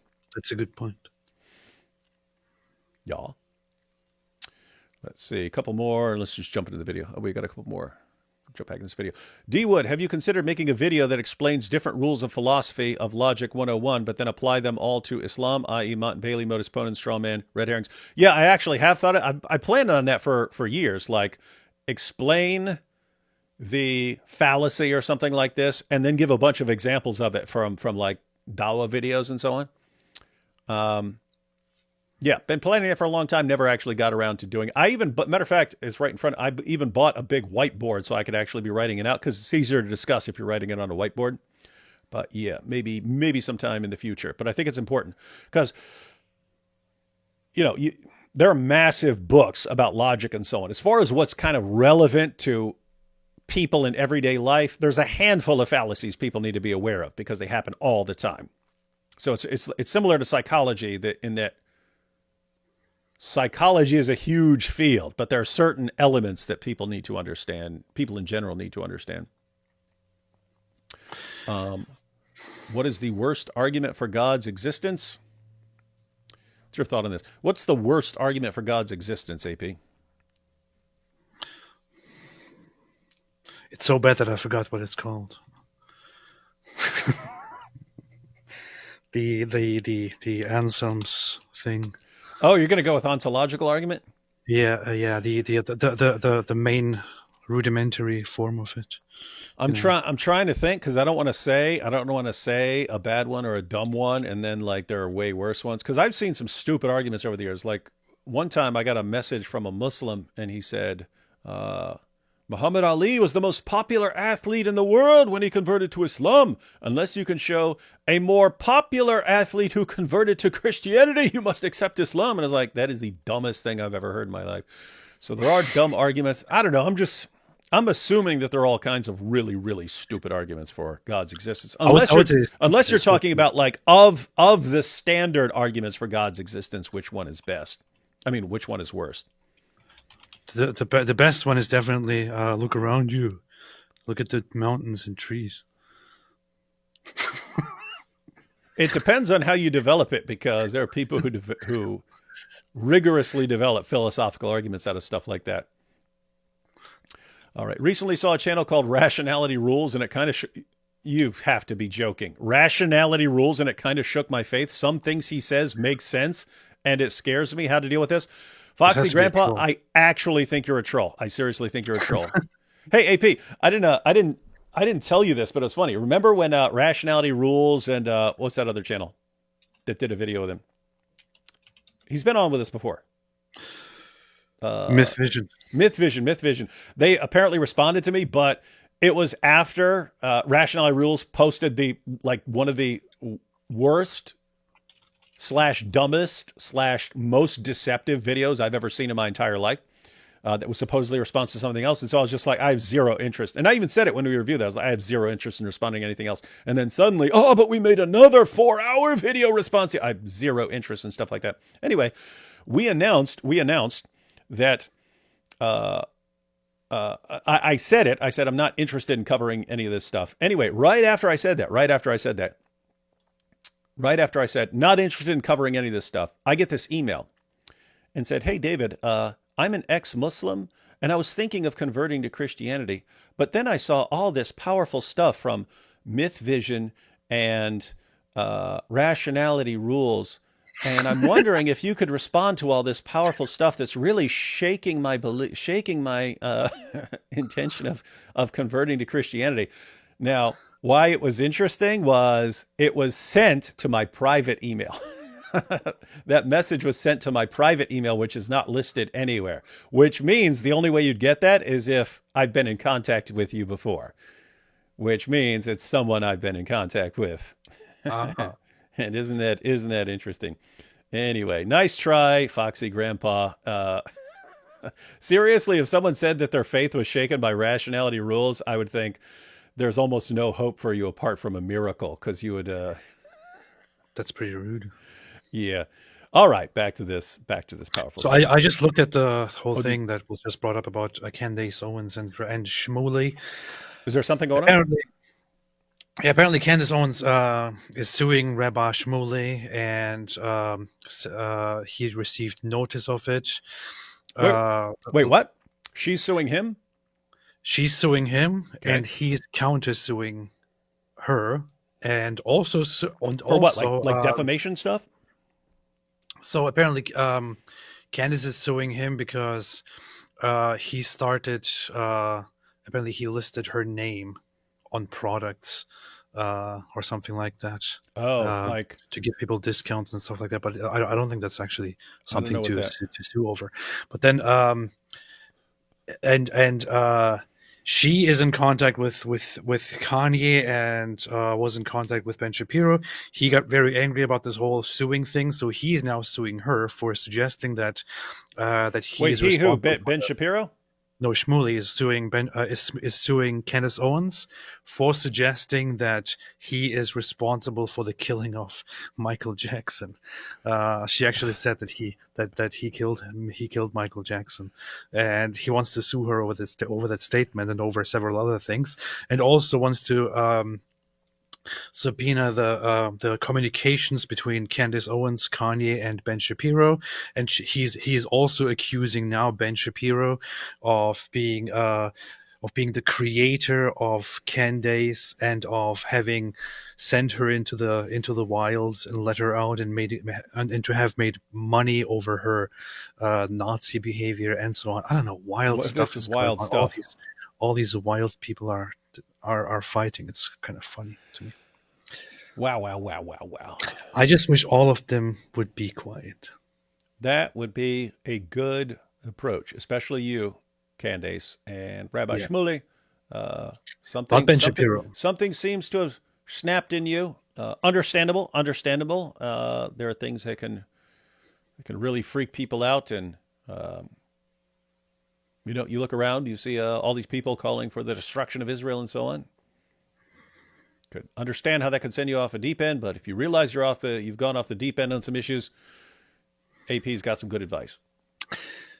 Candace Owens, Kanye West, and Rabbi Shmuley, you all need to shut up and disappear. Not you though, Ben. Not you, Ben. Ben, you're good. You're cool. Keep talking. All right. In his philosophy, I won't go into it too much, but no, in fact, so his position is, look, if we want to think about ideas about human rights, for example, or rights that humans might have vis-a-vis rights that animals might have and so forth, we need to come up with an understanding of what this concept of personhood is. And in order to qualify for personhood, as it were, we need to kind of, in Singer's view, understand that people have different capacities, and different capacities mean that, people, for example, who are profoundly intellectually disabled, for example, don't have those kinds of capacities. And so there's no inherent, as you were saying, there's no inherent sense of the value of human life whatsoever. So as you were grappling with these ideas, where did this leave you feeling? You said it was a sort of intellectual vertigo. Did you feel like you could get sort of take on board Singer's perspective? Did you try to kind of live with that kind of ethic for a while, that maybe our value is basically a factor of our abilities, our capacities, our ability to reason and so on? Yeah. I remember thinking through that question a lot. But really, I think the other thing that was going on for me at the same time was that a sort of much more, because so far the story is quite an intellectual one, which it is, but at the same time there's a far more personal side to this as well, which is that by this time I was in my mid-20s, and it struck me that I'd been very much kind of living a life of where I was basically trying to attain my own self-worth. And this had worked out remarkably well. But yet that's in many ways, that's the funny thing about it, isn't it? That I realized by the time I got into Oxford, I basically, mine is on some personal level, a story of somebody who has, had these great dreams, and through various, circumstances, providence, has been able to achieve at the 8-year-old who dreams of going to Cambridge from the other side of the world and gets there, right? But here's the thing, it was soon becoming apparent that the more you achieve, the fellowship, the book contract, or whatever it is, the more there is simply another rung of the ladder. And so in many ways, this kind of personal story and intellectual story were kind of coming together at the same time, as it were, because what I was... Oh, so she's talking about like different things sort of all coming together and pointing in a different direction, but she's talking about establishing her own self-worth by accomplishments and going to school. And she pointed out that,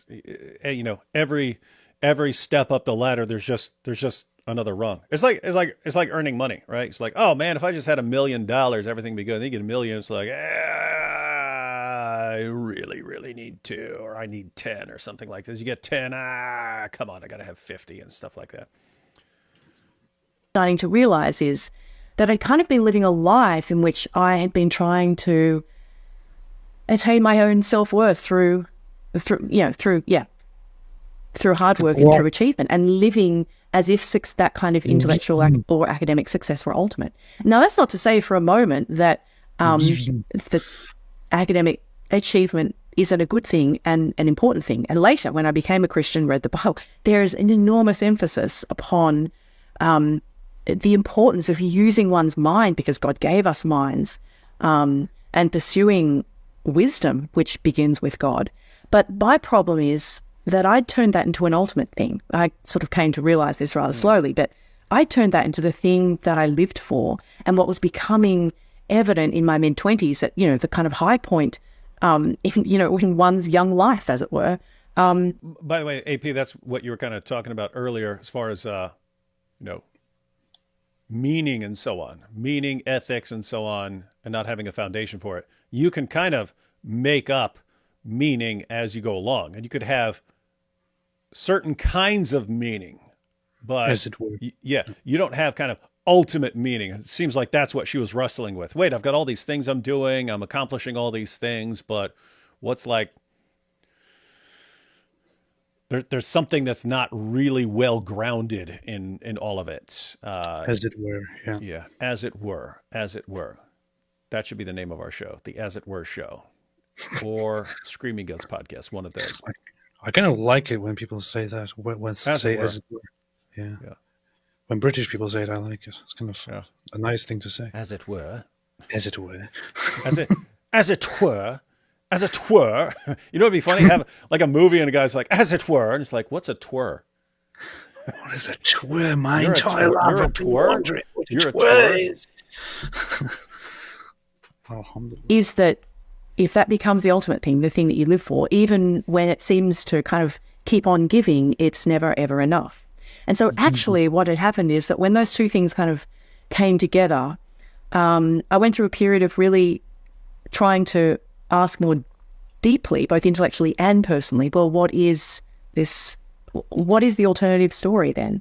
And I remember that one day, one kind of winter actually, I was in the college library at Wolfson at Oxford, and I'd always had my desk, strangely enough, in front of the theology section, and I'd never really bothered to venture into that section of the library. And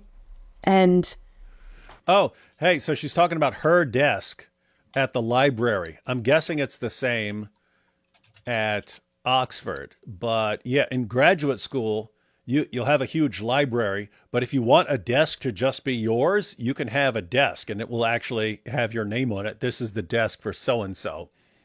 I was never terribly interested because I would read at home mostly, but you can get that. So she's got her desk, and she's saying her desk at the library at Oxford was right there in front of the theology section.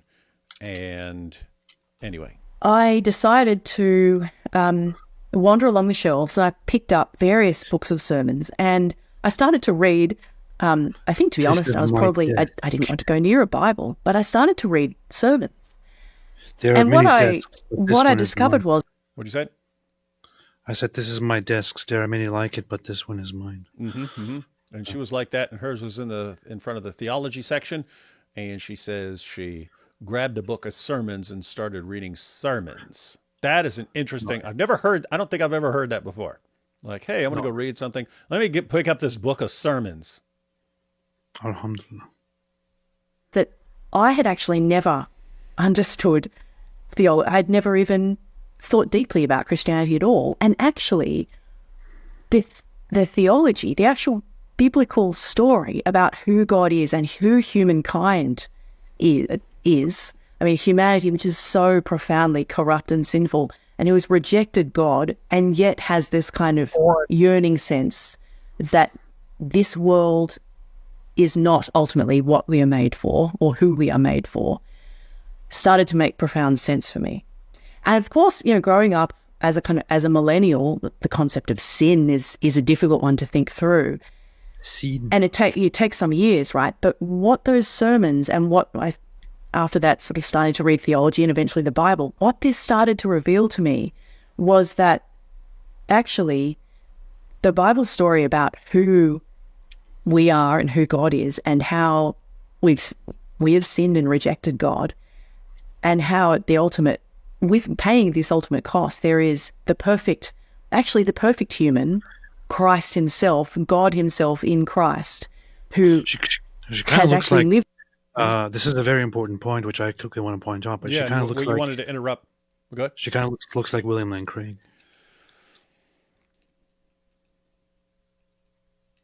Anyway, continue.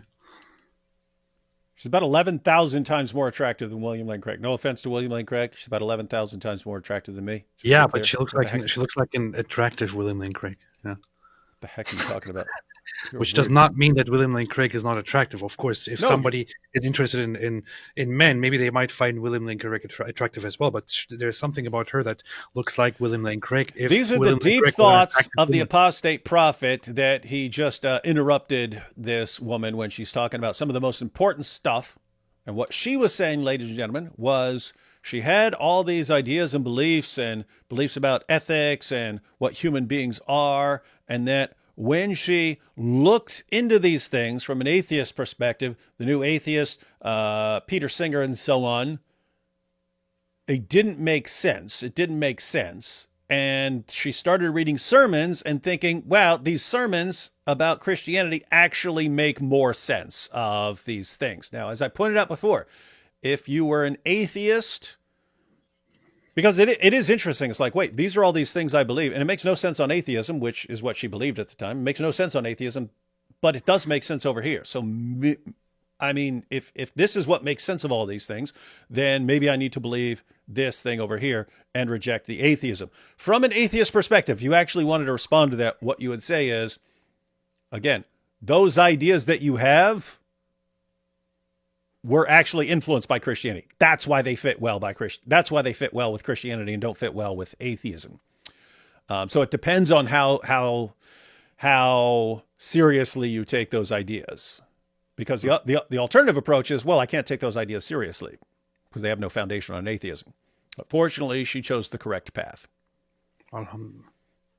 The perfect life, and then back died up slightly since AP after that. Sort of started to read theology and eventually the Bible. What this started to reveal to me was that actually the Bible story about who we are and who God is, and how we have sinned and rejected God, and how at the ultimate, with paying this ultimate cost, there is the perfect human, Christ himself, God himself in Christ, who has actually lived the perfect life and then died in our place.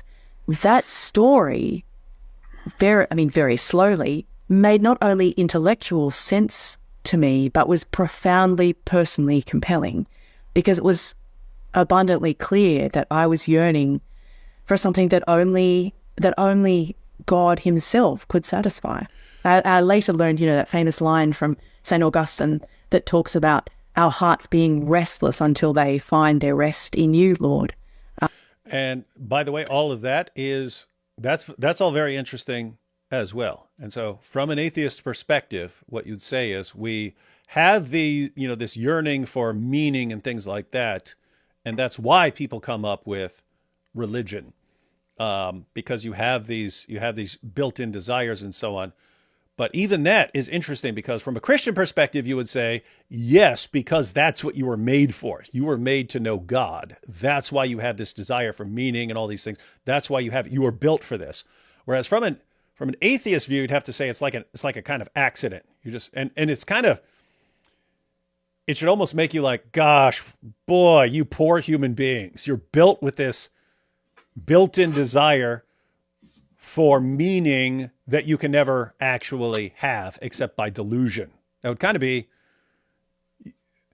like human beings would be something to be pitied, right? Like if there is no ultimate meaning and there is no real moral obligation, no objective moral obligation, then it kind of sucks for us that we're just, there's some fluke in our wiring that makes us want these things. You'd be programmed to want things that you can't actually have, and that you can only think you have by deluding yourself with religion or something like that. So this is another example of what makes more sense, that the reason we want these things is because we're made for this by God, or it's just kind of an accident. We're just another species like other species. We're a little smarter, but one of the weird things that happens with intelligence is that somehow we become, to an extent, obsessed with what's the real meaning behind these things, and do I have a real moral obligation to do these kind of things? But exactly, Alhamdulillah. It seemed like she came to the more based conclusion, unlike certain agnostics. Augustine's Confessions, reading that, and gosh, I'd say to anyone listening, if you haven't read Augustine's Confessions, read them. They're so good. They're just so. They are good. It's one long prayer, one massive long prayer to God, an entire book, and him confessing all the things he's done and how he came to various conclusions. Very interesting. Well, wasn't he a Gnostic or something, or Yeah, what was my brain is way too fried. He's one of I those thought he was a Manichaean. Manichaeans. Yeah, Manichaeans. Yeah, Manichaean, that's yeah. what he was before he converted. And he has all these like the most famous stories about him and the pear tree. It was him and his young buddies. He was a teenager. He's hanging out with a bunch of other teenagers, and they're carousing in the middle of the night, and they see a neighbor's pear tree, and they shake the pears out of the pear tree and gather the pears, and they eat a couple, and they weren't even especially good pears, but they're like, hey, we're going to take these pears and give them to pigs. And he just goes on page after page after page, and people don't understand what he's getting at. Even though I've always thought it was pretty darn clear, but people are like, really? That's what? Because he's writing this decades later, and he's obsessed with this event when he was a teenager, where him and his buddies stole these pears. And like, seriously, that's what you're worried about? A teenage prank? Why would this bother you? But what he's getting at in there is there was absolutely no reason to steal the pears. He didn't steal the pears because he was hungry. He didn't steal the pears because he wanted the pears and he couldn't afford them. He lists all the reasons that someone might commit a crime, right? If you go out and grape some woman, it's because his view is that lots of things we do wrong, it's because we actually want something that's good, but we go about it in a completely wrong way. So if you grape a woman, you might want power, which could be good. Not that kind of power. I'm saying you want to be in control. Or you just want sex, so you want pleasure. Pleasure would be good, not in that way, but you would be seeking something that's good, but in the wrong way. So he's saying most sins are things where you're pursuing something good, but you're doing it in an unacceptable way. But he points out that particular instance bothered him was because there was no good thing that he was seeking. Again, he didn't need the pears. It wasn't because he was hungry. He says they were doing it just because it was wrong. They did something just because it was fun to do something wrong. So this really bothered him. Like, why would it be fun just to do something for the sake of sin? And that bothered him. That bothered him a lot. Anyway, it goes on page after page. But anyway, it's cool little story. Have you ever read The City of God? I've read parts of it back in the day, but that was a much bigger book. Because that's a massive book. Mm-hmm. I have it myself, but I haven't read any. I only read a few pages of it. You want to impress everyone? Read City of God. It'll be based. Incredibly profound, but that kind of sense of yearning was exactly what I was experiencing. So you were going on this Like journey. You were reading books of sermons in your college library. Did you at some point take the brave step of going into a church? Did you establish any friendships with Christians at this time? What are you laughing at? You're like, oh, what kind of Luther would go to a church? Why would you do that? Because somebody is just making lame jokes in the chat, like, why did the priest bless his milk to pasteurize it, and so on. Why?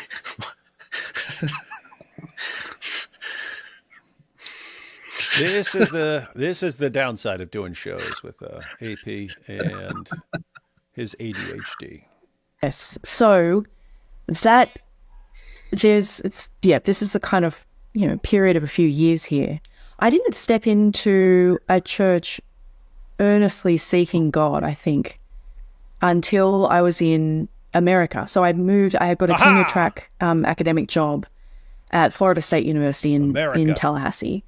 And I found myself in that city sort of profoundly after a while. Yeah, very much on my own. And I think that gave me the freedom eventually after a kind of personal sort of relationship breakdown and sort of mini crisis, to be honest, to actually walk into church as somebody who was actually humbly seeking God, actually wondering what this was all about. And so I walked into church one Sunday by myself in Tallahassee, and that was a really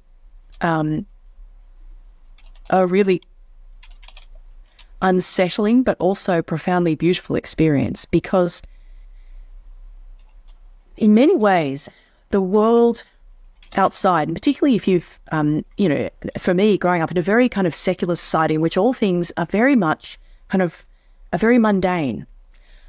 But then entering church for the first time, this was a church in which there was a liturgy and they celebrated the Lord's Supper.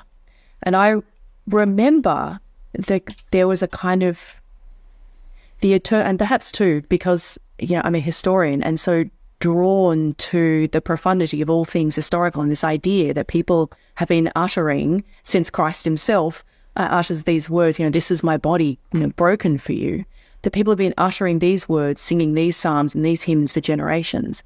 There was a kind of stability and truth and groundedness there that I was yearning for, that in the outside world in which all was kind of mundane and transient, that the Lord's Supper that morning invited me, not that I could take it, I'd never been baptized, but there was an invitation there which I wanted to accept, but which I couldn't at that point because I hadn't been baptized, that there was an invitation there to be grafted into to have a relationship with God and to be grafted into a people that was not only a horizontal kind of church across the world, but actually a people through time.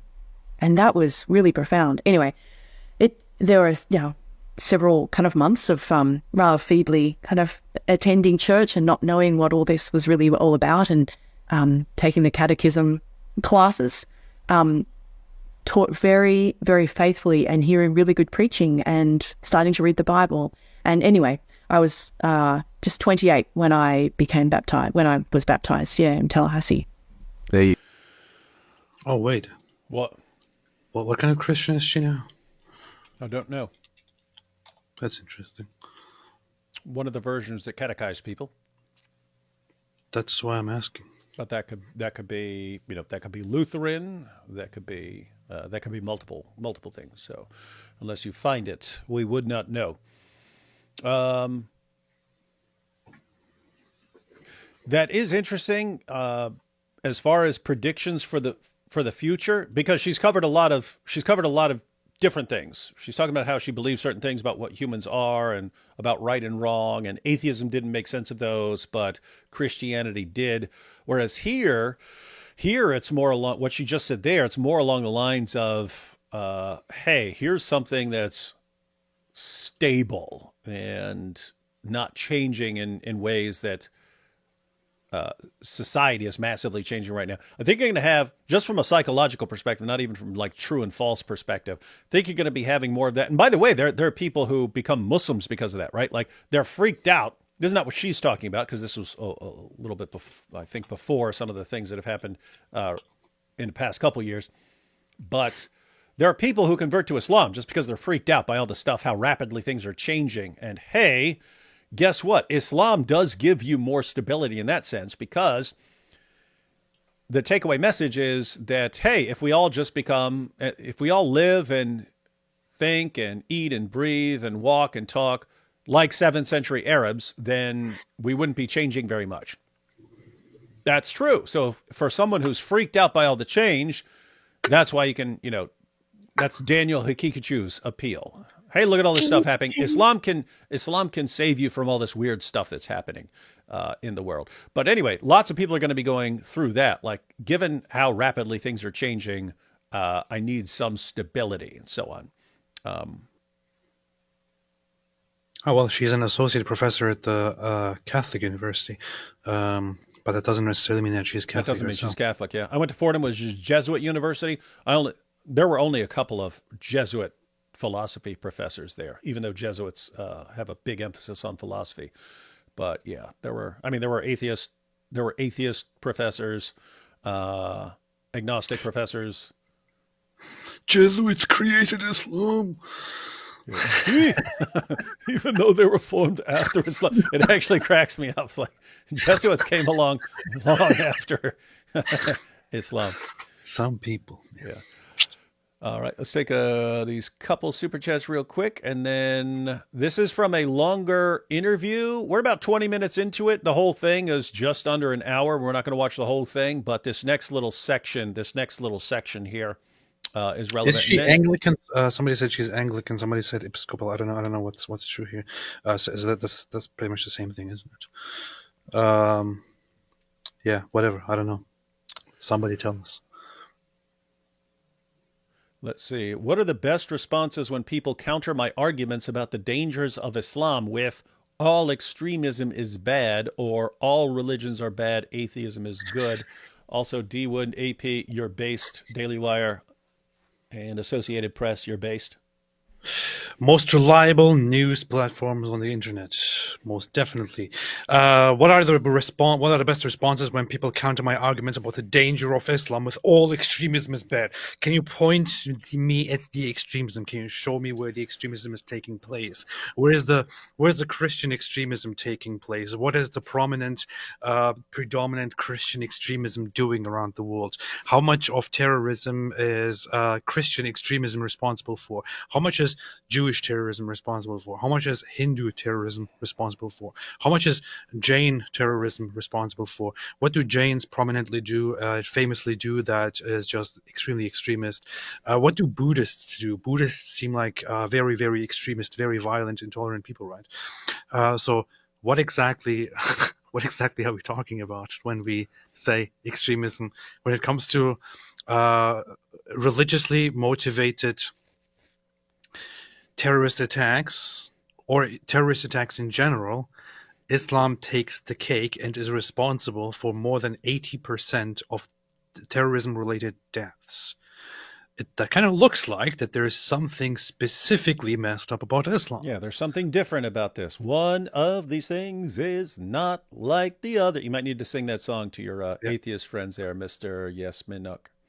And then you look at the history of it. Islam is the only religion which, according to its own historians and own books, has the obligation to go out into the world and to spread the religion by will or by force. My favorite go-to reference, Ibn Khaldun's Muqaddimah, this very, very famous book for sociology, which directly includes the admission from himself saying that Islam is unique in this regard, unlike Christianity and Judaism.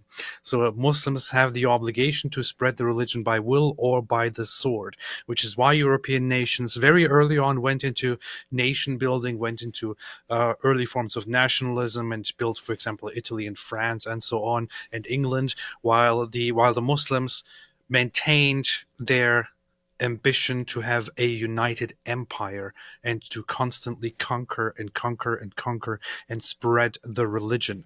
They were forced to stop it because of the West. They were forced by the West to stop their endless expansionism. You can go to the scripture and point out that Islam is the only religion which has a book that is considered directly and literally full of instructions, word for word, for all Muslims at all times, unchangeably.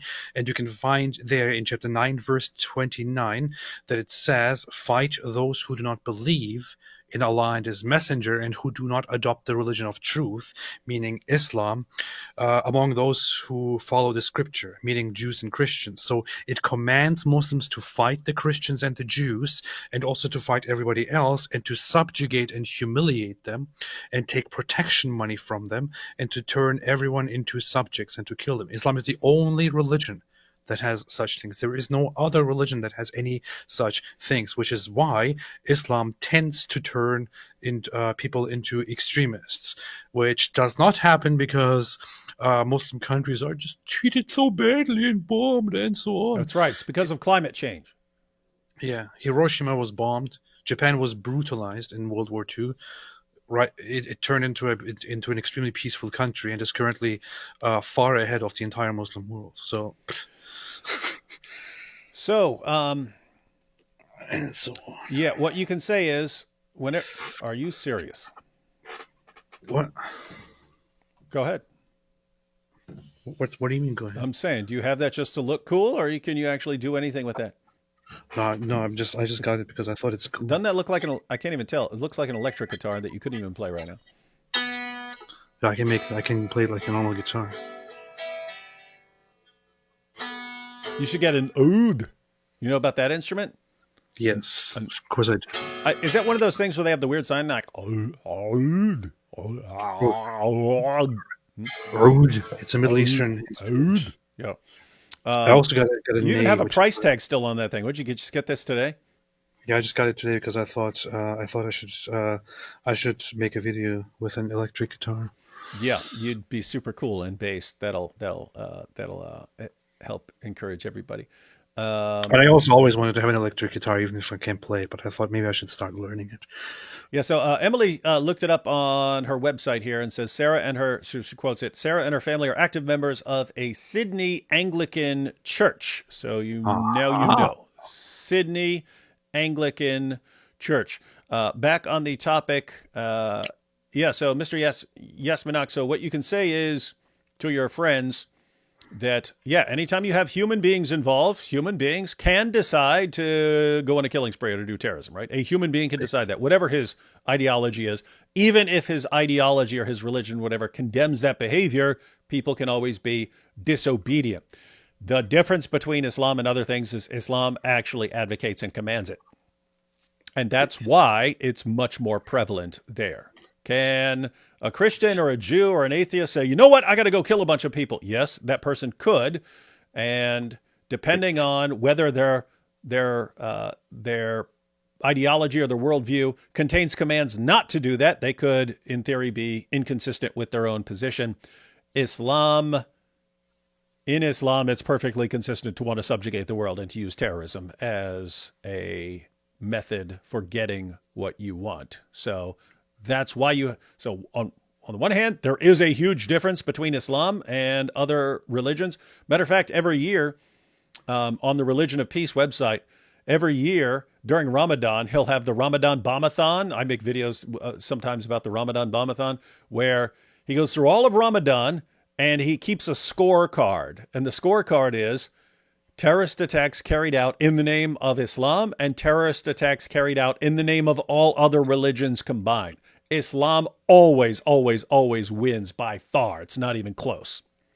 And so there's a difference between Islam and everything else. And when you try to figure out why there's a difference, you get into what the religion actually teaches. And so tell that to your silly atheist friends and humiliate them. You must humiliate them. Hey, you saying William Lane Craig is as attractive as a blonde-haired woman? Sankei said he clipped it and sent it to William Lane Craig. And here's Gay P from Gay P. She is all right, but you know who really gets me going? William Lane Craig. Whew, I hope I hope he philosophies about me. That's funny. The four horse monkeys. Woohoo! The four horse monkeys. Sorry, the four horsemen of the new atheism have mocked Revelation 6 and missed Genesis 50:20. Even with an AP, God uses all things for his glory. Genesis 50:20, that's the what you meant for evil, God uses for good. So I guess the idea is these guys tried to destroy Christianity, and look what they're doing. AP looks like a prettier Fidel Castro. Yeah, that's true. That's mainly though your beard and stuff. If you had a cigar and the Fidel Castro hat, you would look like a legit communist. I mean, I see the point. I kind of look like a younger Fidel Castro. Interesting. Character saying you rock. Oh, that's super sticker. Thank you, Alan. And last one here before we jump back into the video. AP needs new computer so he can do the one thing he does to make money. Buys an electric guitar. That's funny. AP needs a new computer so he can do the one thing he does to make money. Instead, buys an electric guitar. This literally costs 50 times less than a computer would cost. So. Well, considering everyone would gladly chip in, it would cost you nothing, actually. So don't be lying. Wow. AP kicking out smooth jams with his new guitar. Man, you rock that thing almost as well as you rock a shofar. Of course, man.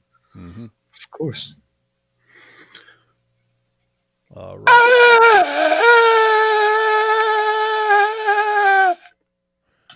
Go. Hi, Justin here. Hope you're enjoying the conversation. Just to say, if you'd like a free chapter of my book. Hey, You know what? I was about to skip through this since it's commercial, but no, we're watching his content here. So go ahead and pay attention to this. And I have a link to Justin's channel and to the full interview with Sarah in the description box. So, and to the books that he's linked to. I mean, the books that he mentioned. I don't think this one here, but yeah, check out The Surprising Rebirth of Belief in God. I'll send it to you when you join my newsletter. Just visit justinbriley.com. The link is with the info below.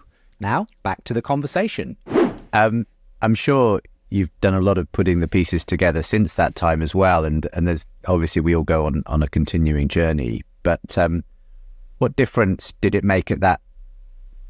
Well, firstly, I suppose an intellectual level. Did it feel like you were able to now reconcile that deep sense you had of the value of human life that had been challenged by Peter Singer, because you saw it from this new perspective?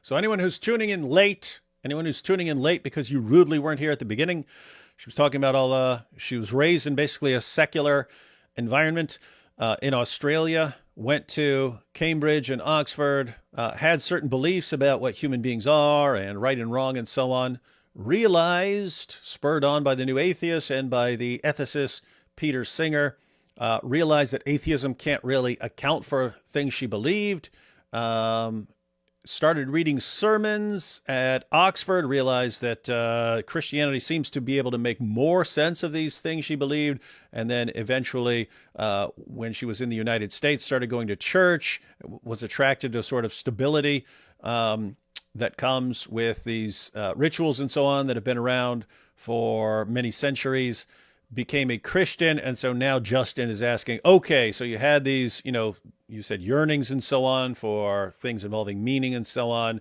and all these other issues. Did Christianity actually do what you were hoping it would do? That was the question. And now her answer. Yes. Yes, absolutely. Oh, that was perfect. And I think did you see how perfect that was? I recited the question. I recapped everything and said, what's her answer? And she said, yes. That was totally an accident. It was just worked out really well. So, AP, you heard it from her. She's been down the road. And she says, yes. I've been down the road. Yes, it did. And true, because I'm a historian, and because an academic historian, therefore, you're teaching, lecturing to students, taking seminars with students. In history, again and again, you encounter the lives of people. If you encounter, for example, when I teach the British Empire or any kind of modern empire or ancient empire, you encounter, for example, the lives of slaves. You encounter the lives of women. You encounter the lives of those whose lives, the Bible says, are infinitely precious. The lives of those who are otherwise, however, discarded and ignored, the least of these in many ways. And I think for me that becoming a Christian and obviously, the more that I over the years read and understood of the Bible and of theology and of God's incredible, not only sort of value for human life, but the way in which God uses the least of these, that has enabled me to bring to my own studies of history and indeed to my own teaching of history a kind of sense in which not only is there kind of purpose to this story, but of the sense in which the kind of the most vulnerable and the marginalized are actually incredibly important part of God's story. And at a personal level as well, was there some answer to that sense of the next rung never being quite enough in terms of personal satisfaction? Yes. I mean, this is not... I like how she'll just answer the question, yes. And then expand upon it. That's what they do. The interesting thing, and I think it's really important to say this for a number of reasons, but when I became a Christian, when one becomes a Christian, it's not as if, some light has suddenly switched in terms of one's life instantly being able, and one's understanding instantly being able to change. This is, growth. God helps you grow, but, growth can be painful and growth can be slow. But, yes, definitely this sense that what I yearn for in life and seek after and pursue, and the way I end up spending the time that God's given me on this earth and whatever gifts he's given me, that has completely changed, that has altered. I am still called to be, many things apart from a child of God, but I still have this, I think, this vocation that God has given me as a historian, pursuing historical truth and teaching students. That's incredibly, it's an important calling. It's not for one moment as if God devalues the mind or anything like that. In fact, we're to love God with all of our minds. But it is no longer for me the ultimate thing. It is now part of a story of somebody who's created in God's image and called to, given a life in which I want to serve him, if that makes sense. Yeah. So it's an amazing story. You tell... You getting all this, AP? This lady's spitting some facts and knowledge here to all you Facts and logic. all you lost sheep out there who are watching. Facts and logic. Facts and logic. Sheeple. That's what you get. Is what you get here. Really well in the chapter of the book Coming to Faith through Dawkins. Dawkins is obviously on the front. Again, link to that is in the description box for anyone who wants that. That's a collection of, I think, 12 people who, academics who became Christians, who were kind of spurred on by the silliness of the new atheism and the poor argumentation, and it caused them to actually take a deeper look. Cover of the book. Now, your story deals more with another of the new atheists, Peter Singer, Yes. more directly. But you do mention Dawkins, and that and the fact that in your view there seems to be a sort of a bit of an incoherence sometimes in the way he talks about morality. Do you want to just spell that out a little bit, and why you think that sometimes even the best known spokesperson for atheism, it doesn't always seem to speak coherently on the issue of human dignity and value? Yeah, sure. I mean, and yeah, it's often not just Dawkins, is it?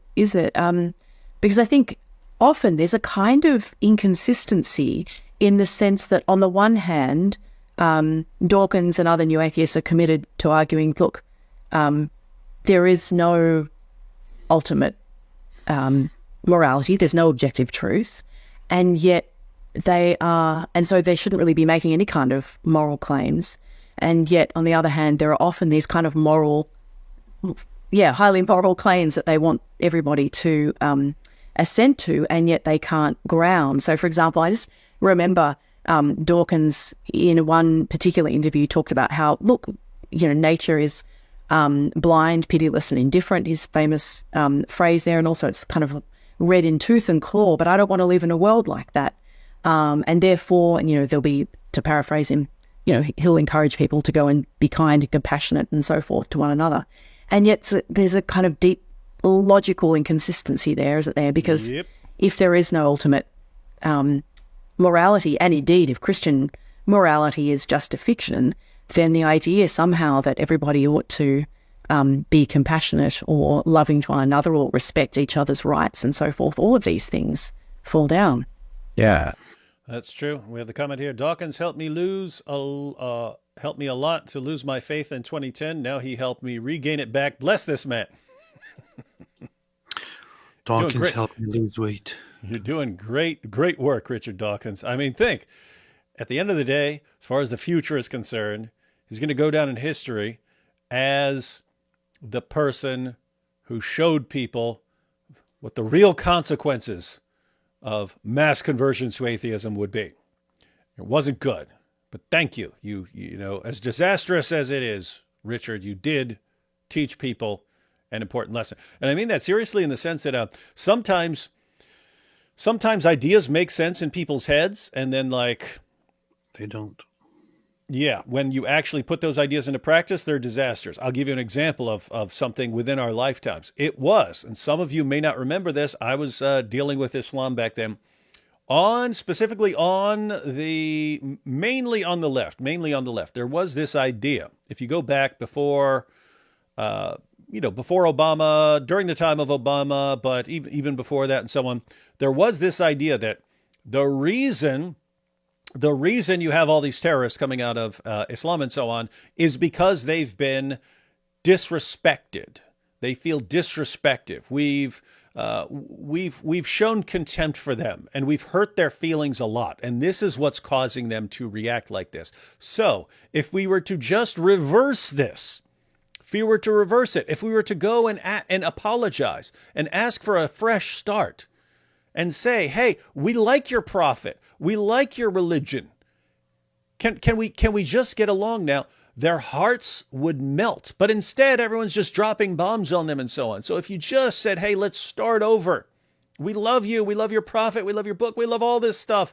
We're sorry about all the things we've done in the past. Let's get a fresh start. Their hearts would melt and they would embrace us, and you would see all this terrorism stuff go away. That was, I would say, the dominant idea back then. If you go back like 2 decades, that was like the dominant idea.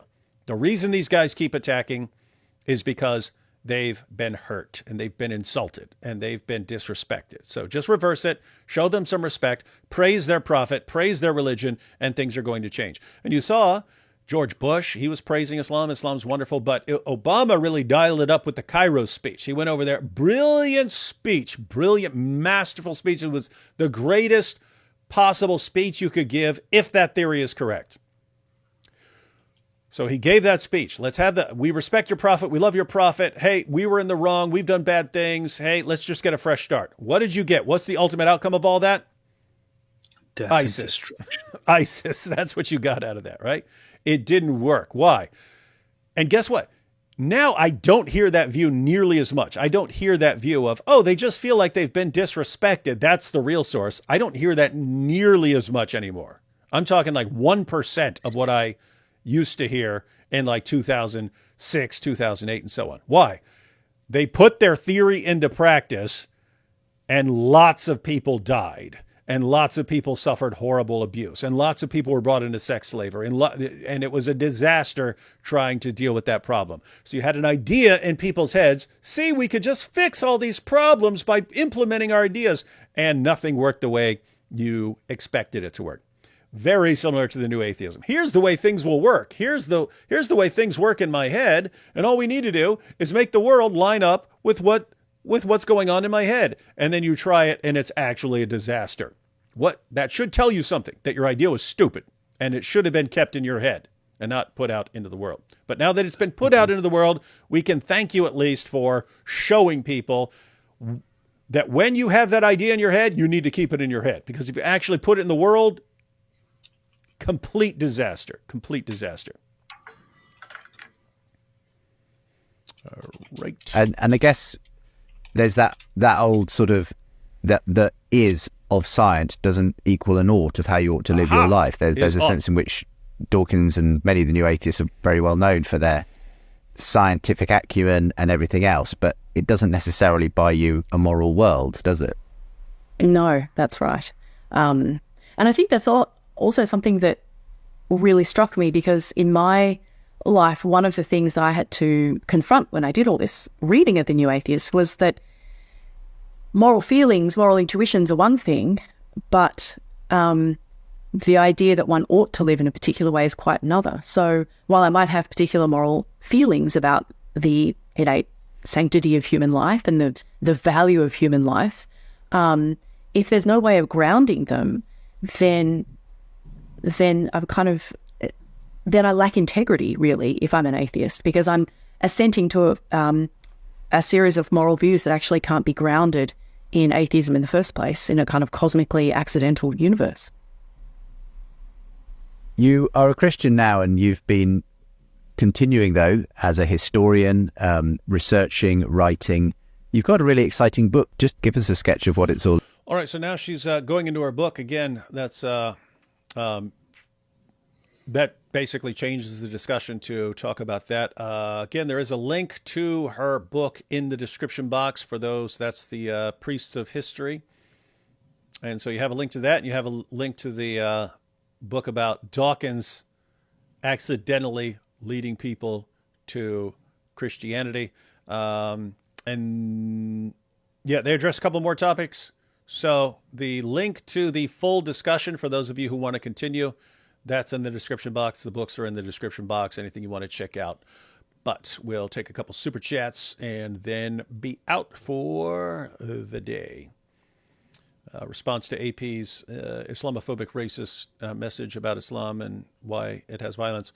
Gwyneth here says, violence of Zen Buddhism led to Japanese World War II. Lol. No.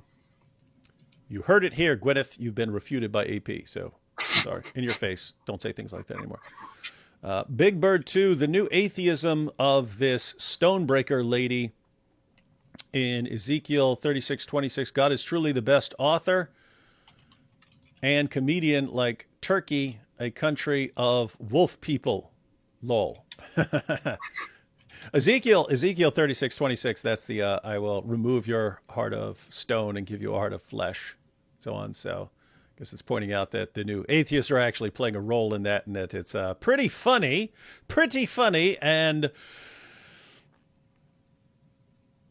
something about God's providence in taking all this weird nonsense that we have to go through and making good out of it. What's up? I don't know. I don't understand the comment about Zen Buddhism. I'm taking it seriously here right now. I know, but I don't know if it was a joke or serious. I didn't know. That's why I moved on. Yeah, because in Japan it was Shintoism that fueled the war attitude. Yeah, I was wondering if that was a joke. Yes, it was Zen Buddhism. I'm trying to figure out if that's a joke or if that's a serious assertion as well. But I don't know. AP, thoughts on the Israel-Hezbollah truce? Some news are saying the U.S. threatened a UN arms embargo unless they accepted it, but Sleepy Joe denied it. Yeah, this is big news. I don't know the story. I haven't investigated, so I don't know the story behind it, but I'm sure AP knows a bit more. What are your thoughts on this? I haven't really gone into the details of the ceasefire agreement yet. However, the ceasefire was not enforced by the U.S. The ceasefire was actually agreed upon and called for by Netanyahu himself, who said in a message sent to his own cabinet and to his own government that a ceasefire with Hezbollah at this point, in principle, is doable and is probably a good idea, because we have very much rebuked and pushed back Hezbollah and put great damage to their leadership. The goal there was never to completely annihilate Hezbollah. It's not going to be possible. Yeah. So, hey, what's your view? That would basically be my view. If you want a ceasefire with Hezbollah, guess what? Yeah, they did some messed up stuff, and you crushed them for it, but they're still there. Do you need to annihilate them? I would say, even though they're a terrorist group, and you hope that they get crushed, they haven't. They didn't do anything near what Hamas did. Hamas basically called for their own destruction. Whereas Hezbollah has it. So if people were to say, hey, ceasefire with Hamas and let Hamas continue, I'd be like, no, that's a bad idea. With Hezbollah, it makes more sense. Is that your view? Or? Yeah, you can also see this just looking at the fact that Hezbollah fired for a whole year at Israel, and Israel just sat there and didn't respond. It took them an entire year to declare war and to go in. So obviously, it was meant to be retaliatory and to put an end to the threat that they are posing. Of course, Israel has now agreed to a ceasefire, but there is also the concern that Hezbollah will not keep the ceasefire, because the thing is, there was a ceasefire before this, and Hezbollah was meant to stay behind a line and not to go too close to the border to Israel, which they consistently violated. This was a UN resolution. They consistently violated it and fired at Israel. So they didn't keep their side of the agreement ever. This time, Israel is kind of thinking and hoping that they got the message and they will stand down and stand back. They sent some powerful messages. Yeah. Because they took out the entire leadership and blew the balls off a lot of people. Yes, and they made clear that they can directly announce. I mean, they announced during the day, we are going to bomb this building in the middle of Beirut, so evacuate the place. And they evacuate the place. Civilians evacuate the place. The soldiers and security forces inside Lebanon actually cooperate and tell people to evacuate the place. And people watch from the distance and film it all as Israel actually drops a bomb in the middle of Beirut and takes down a huge building. And And the army of Lebanon doesn't do anything about it because they're like, we will stay out of this completely, and although this is our jurisdiction, we will comply. So this, it's quite obvious that Israel is the boss here, and you better acknowledge Proven that. it conclusively. Yeah. So And Hezbollah has seen that Iran cannot rescue them, that no one's Yeah. coming to rescue them.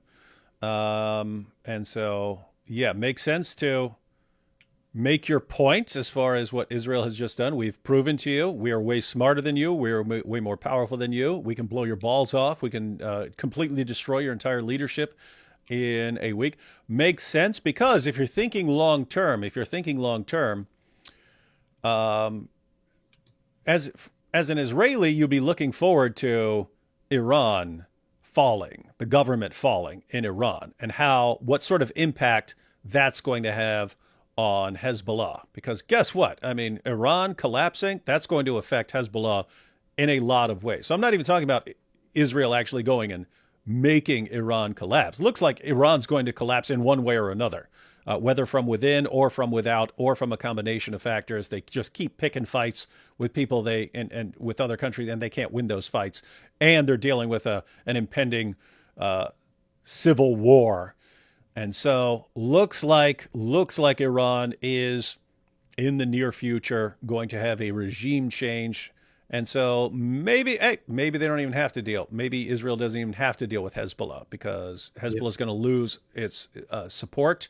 And it's going to be looking at that going, wait a minute, these were our overlords here and they just collapsed. I mean, Iran said maybe we're not going to have what it takes and we need to take a step back. Iran said if the Zionist entity enters Gaza, then we will be at war with Israel. Nothing happened. They said if Israel directly attacks Hezbollah, then we will interfere and we will enter the war with Israel. Nothing happened. Israel took out the entire leadership of Hezbollah and started bombing directly inside Lebanese territory.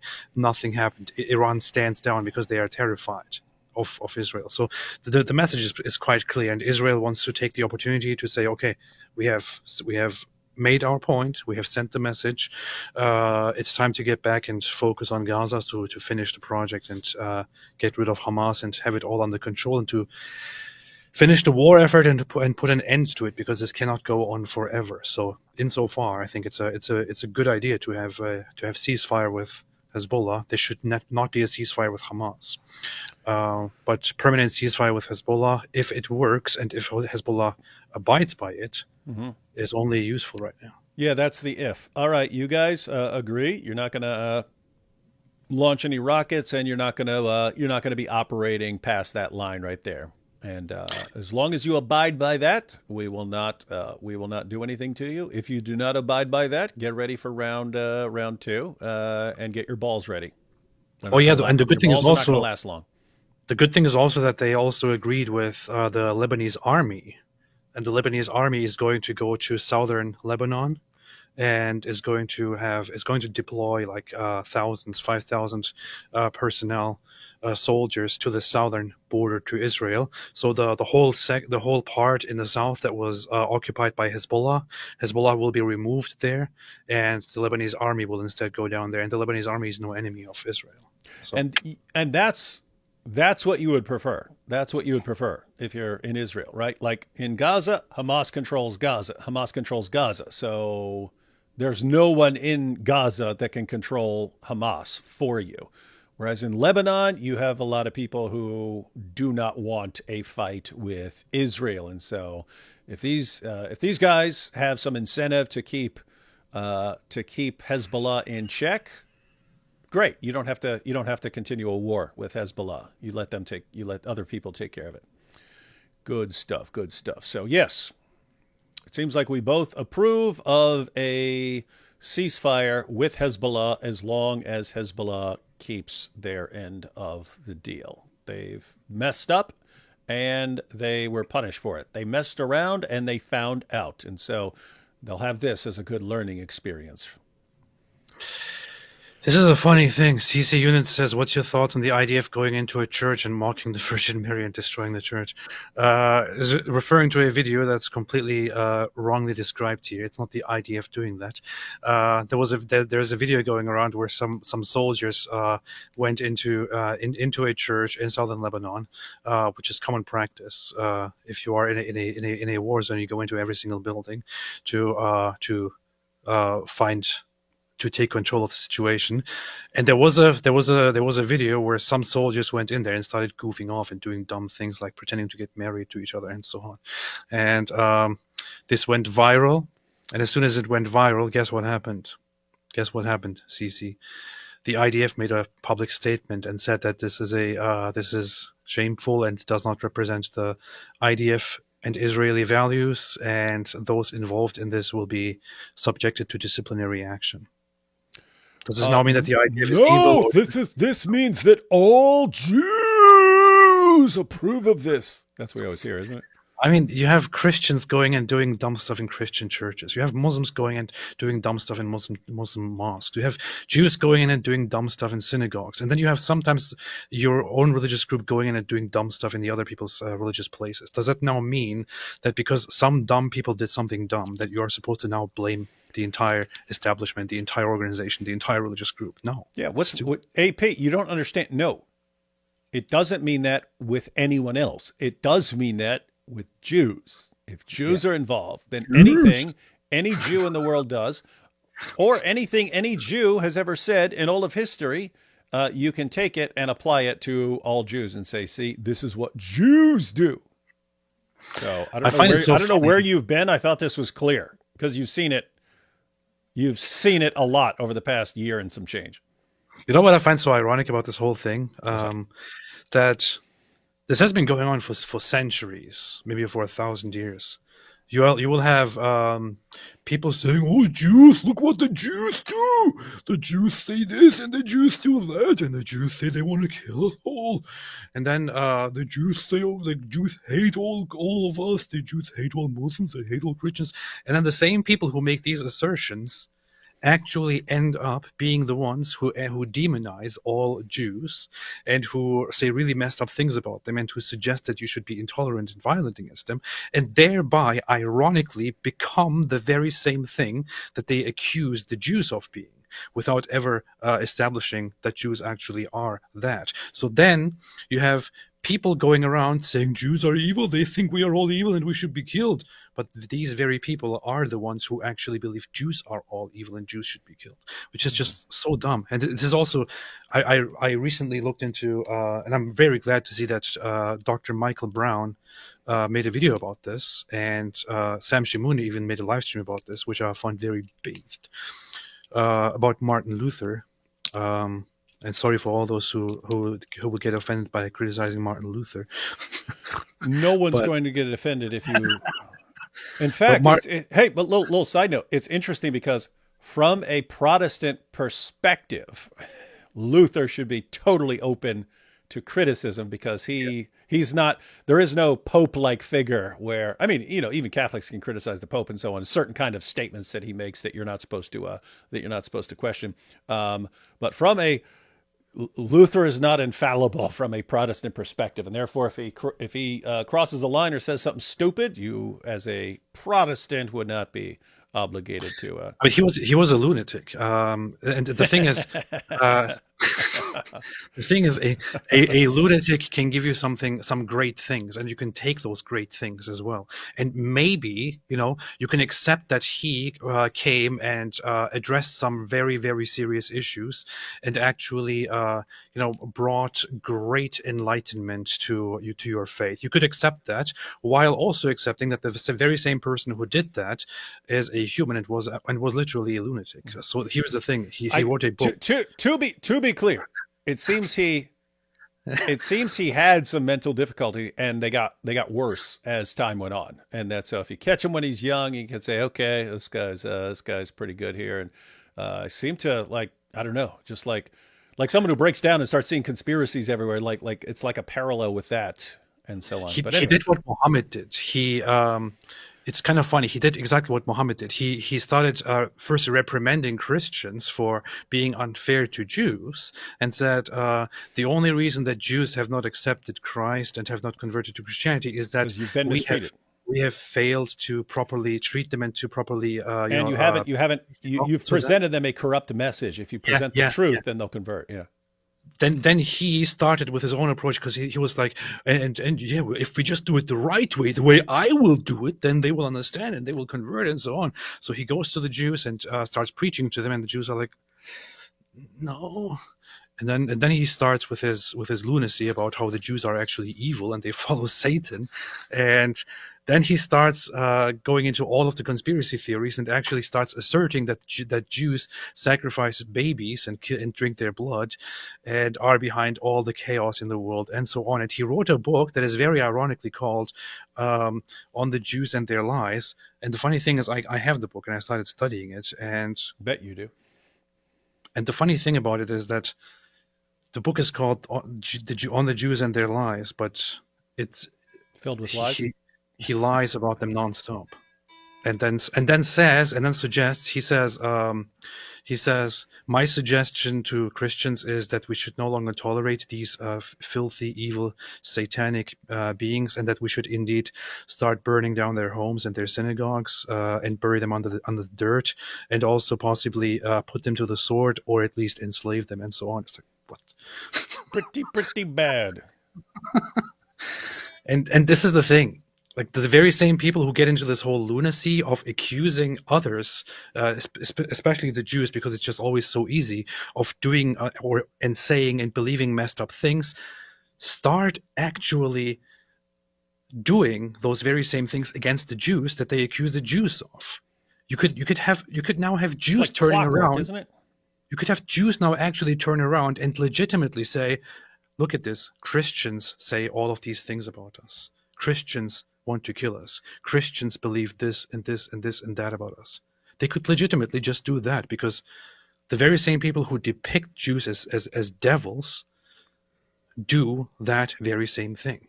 How is it so difficult to realize this? How is it so difficult to see the irony in that, and to just move away from it and start not being so gullible? That would be a good idea, but that was very racist against Protestants, I have to point out. I think Protestants are pretty based. That said, Luther was a douche for the things he said about Jews. There. You happy? You happy, Luther? He was worse than Hitler, to be honest, in his speech about... It's pretty bad. It's pretty bad stuff. And you wonder, like, I almost want to read it just to see, like, how could you possibly justify this given what you're commanded by Jesus? Like, how could you reconcile this in your head? And I'm wondering if there's some sort of reconciliation in there. Like, when you had Christians and they talk about just war theory and so on, it's like, okay, how do we take our ideas about human beings being created in the image of God and us being commanded to love everyone, including our enemies, and still acknowledge the fact that war is a reality of this world? And so they come up with just war theory. You have principles that you have to operate by. The point is, I understand that even in the context of war and so on, but it's like, hey, let's go around, burning Jews' houses down. So it's like, where are you getting that one from? How is that making sense to you? Yeshua the King says, David critiques atheist as if AP isn't even there. AP is not an atheist. If AP were an atheist, I would not be criticizing atheism at all. I would be extremely friendly and say that it's a great worldview and is extremely enlightened and good for the world.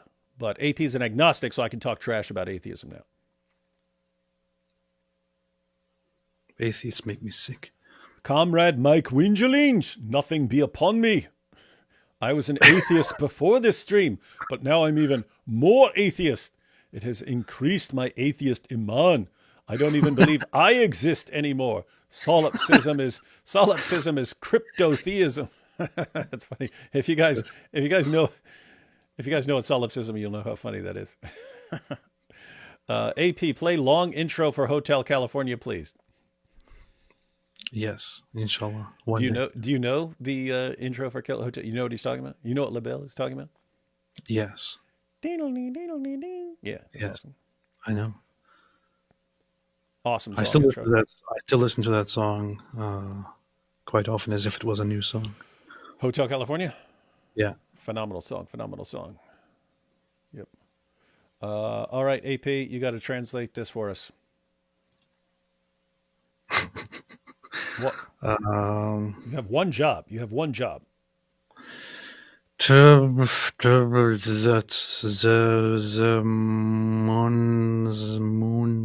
moon. I don't know what that says. I'm wondering if I could click on it. I bet Okay. there's a Jew somewhere Didn't here. allow me. Did not tell us allow me. What? I bet there's a Jew somewhere here who will tell us what it says. What does it say? What's it say, everyone? What's it say? Google Translate Hebrew. And Hebrew. Oh, it says tick-tock time to empty. I don't know if that's an accurate translation. That's what it says. Tick-tock time to empty. That's funny. That's a weird thing to say. That's very, very weird. That's a weird thing to say. All right, ladies and gentlemen, thanks for joining us. Again, links to the books that were referenced in the video we watched in the description box for those of you who are still nerds enough to read still. And link to the full. We watched basically the first half of that interview. There's still another half. They do. I looked at the topics that come up after her discussion about.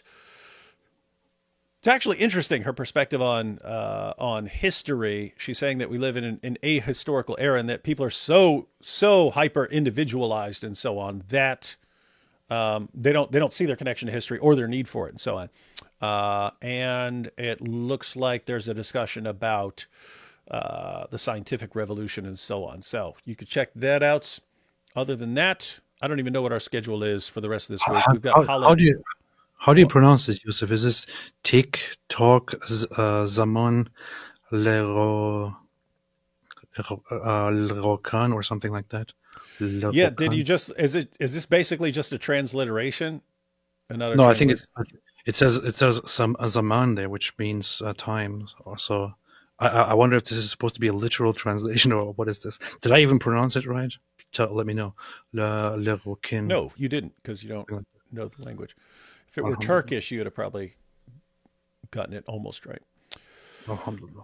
All right, guys, I don't know what our schedule is this week because holidays tend to throw things off, but we will keep you all updated. I just recorded a video before we went live, so I'm going to edit that tonight, and that shall be up in the morning unless something goes horribly, horribly wrong. That'll be up. All right, everyone. We will catch you next time, where AP is going to demonstrate his phenomenal new guitar playing skills. In the meantime, we'll conclude with the blowing of the shofar, which he already knows how to play.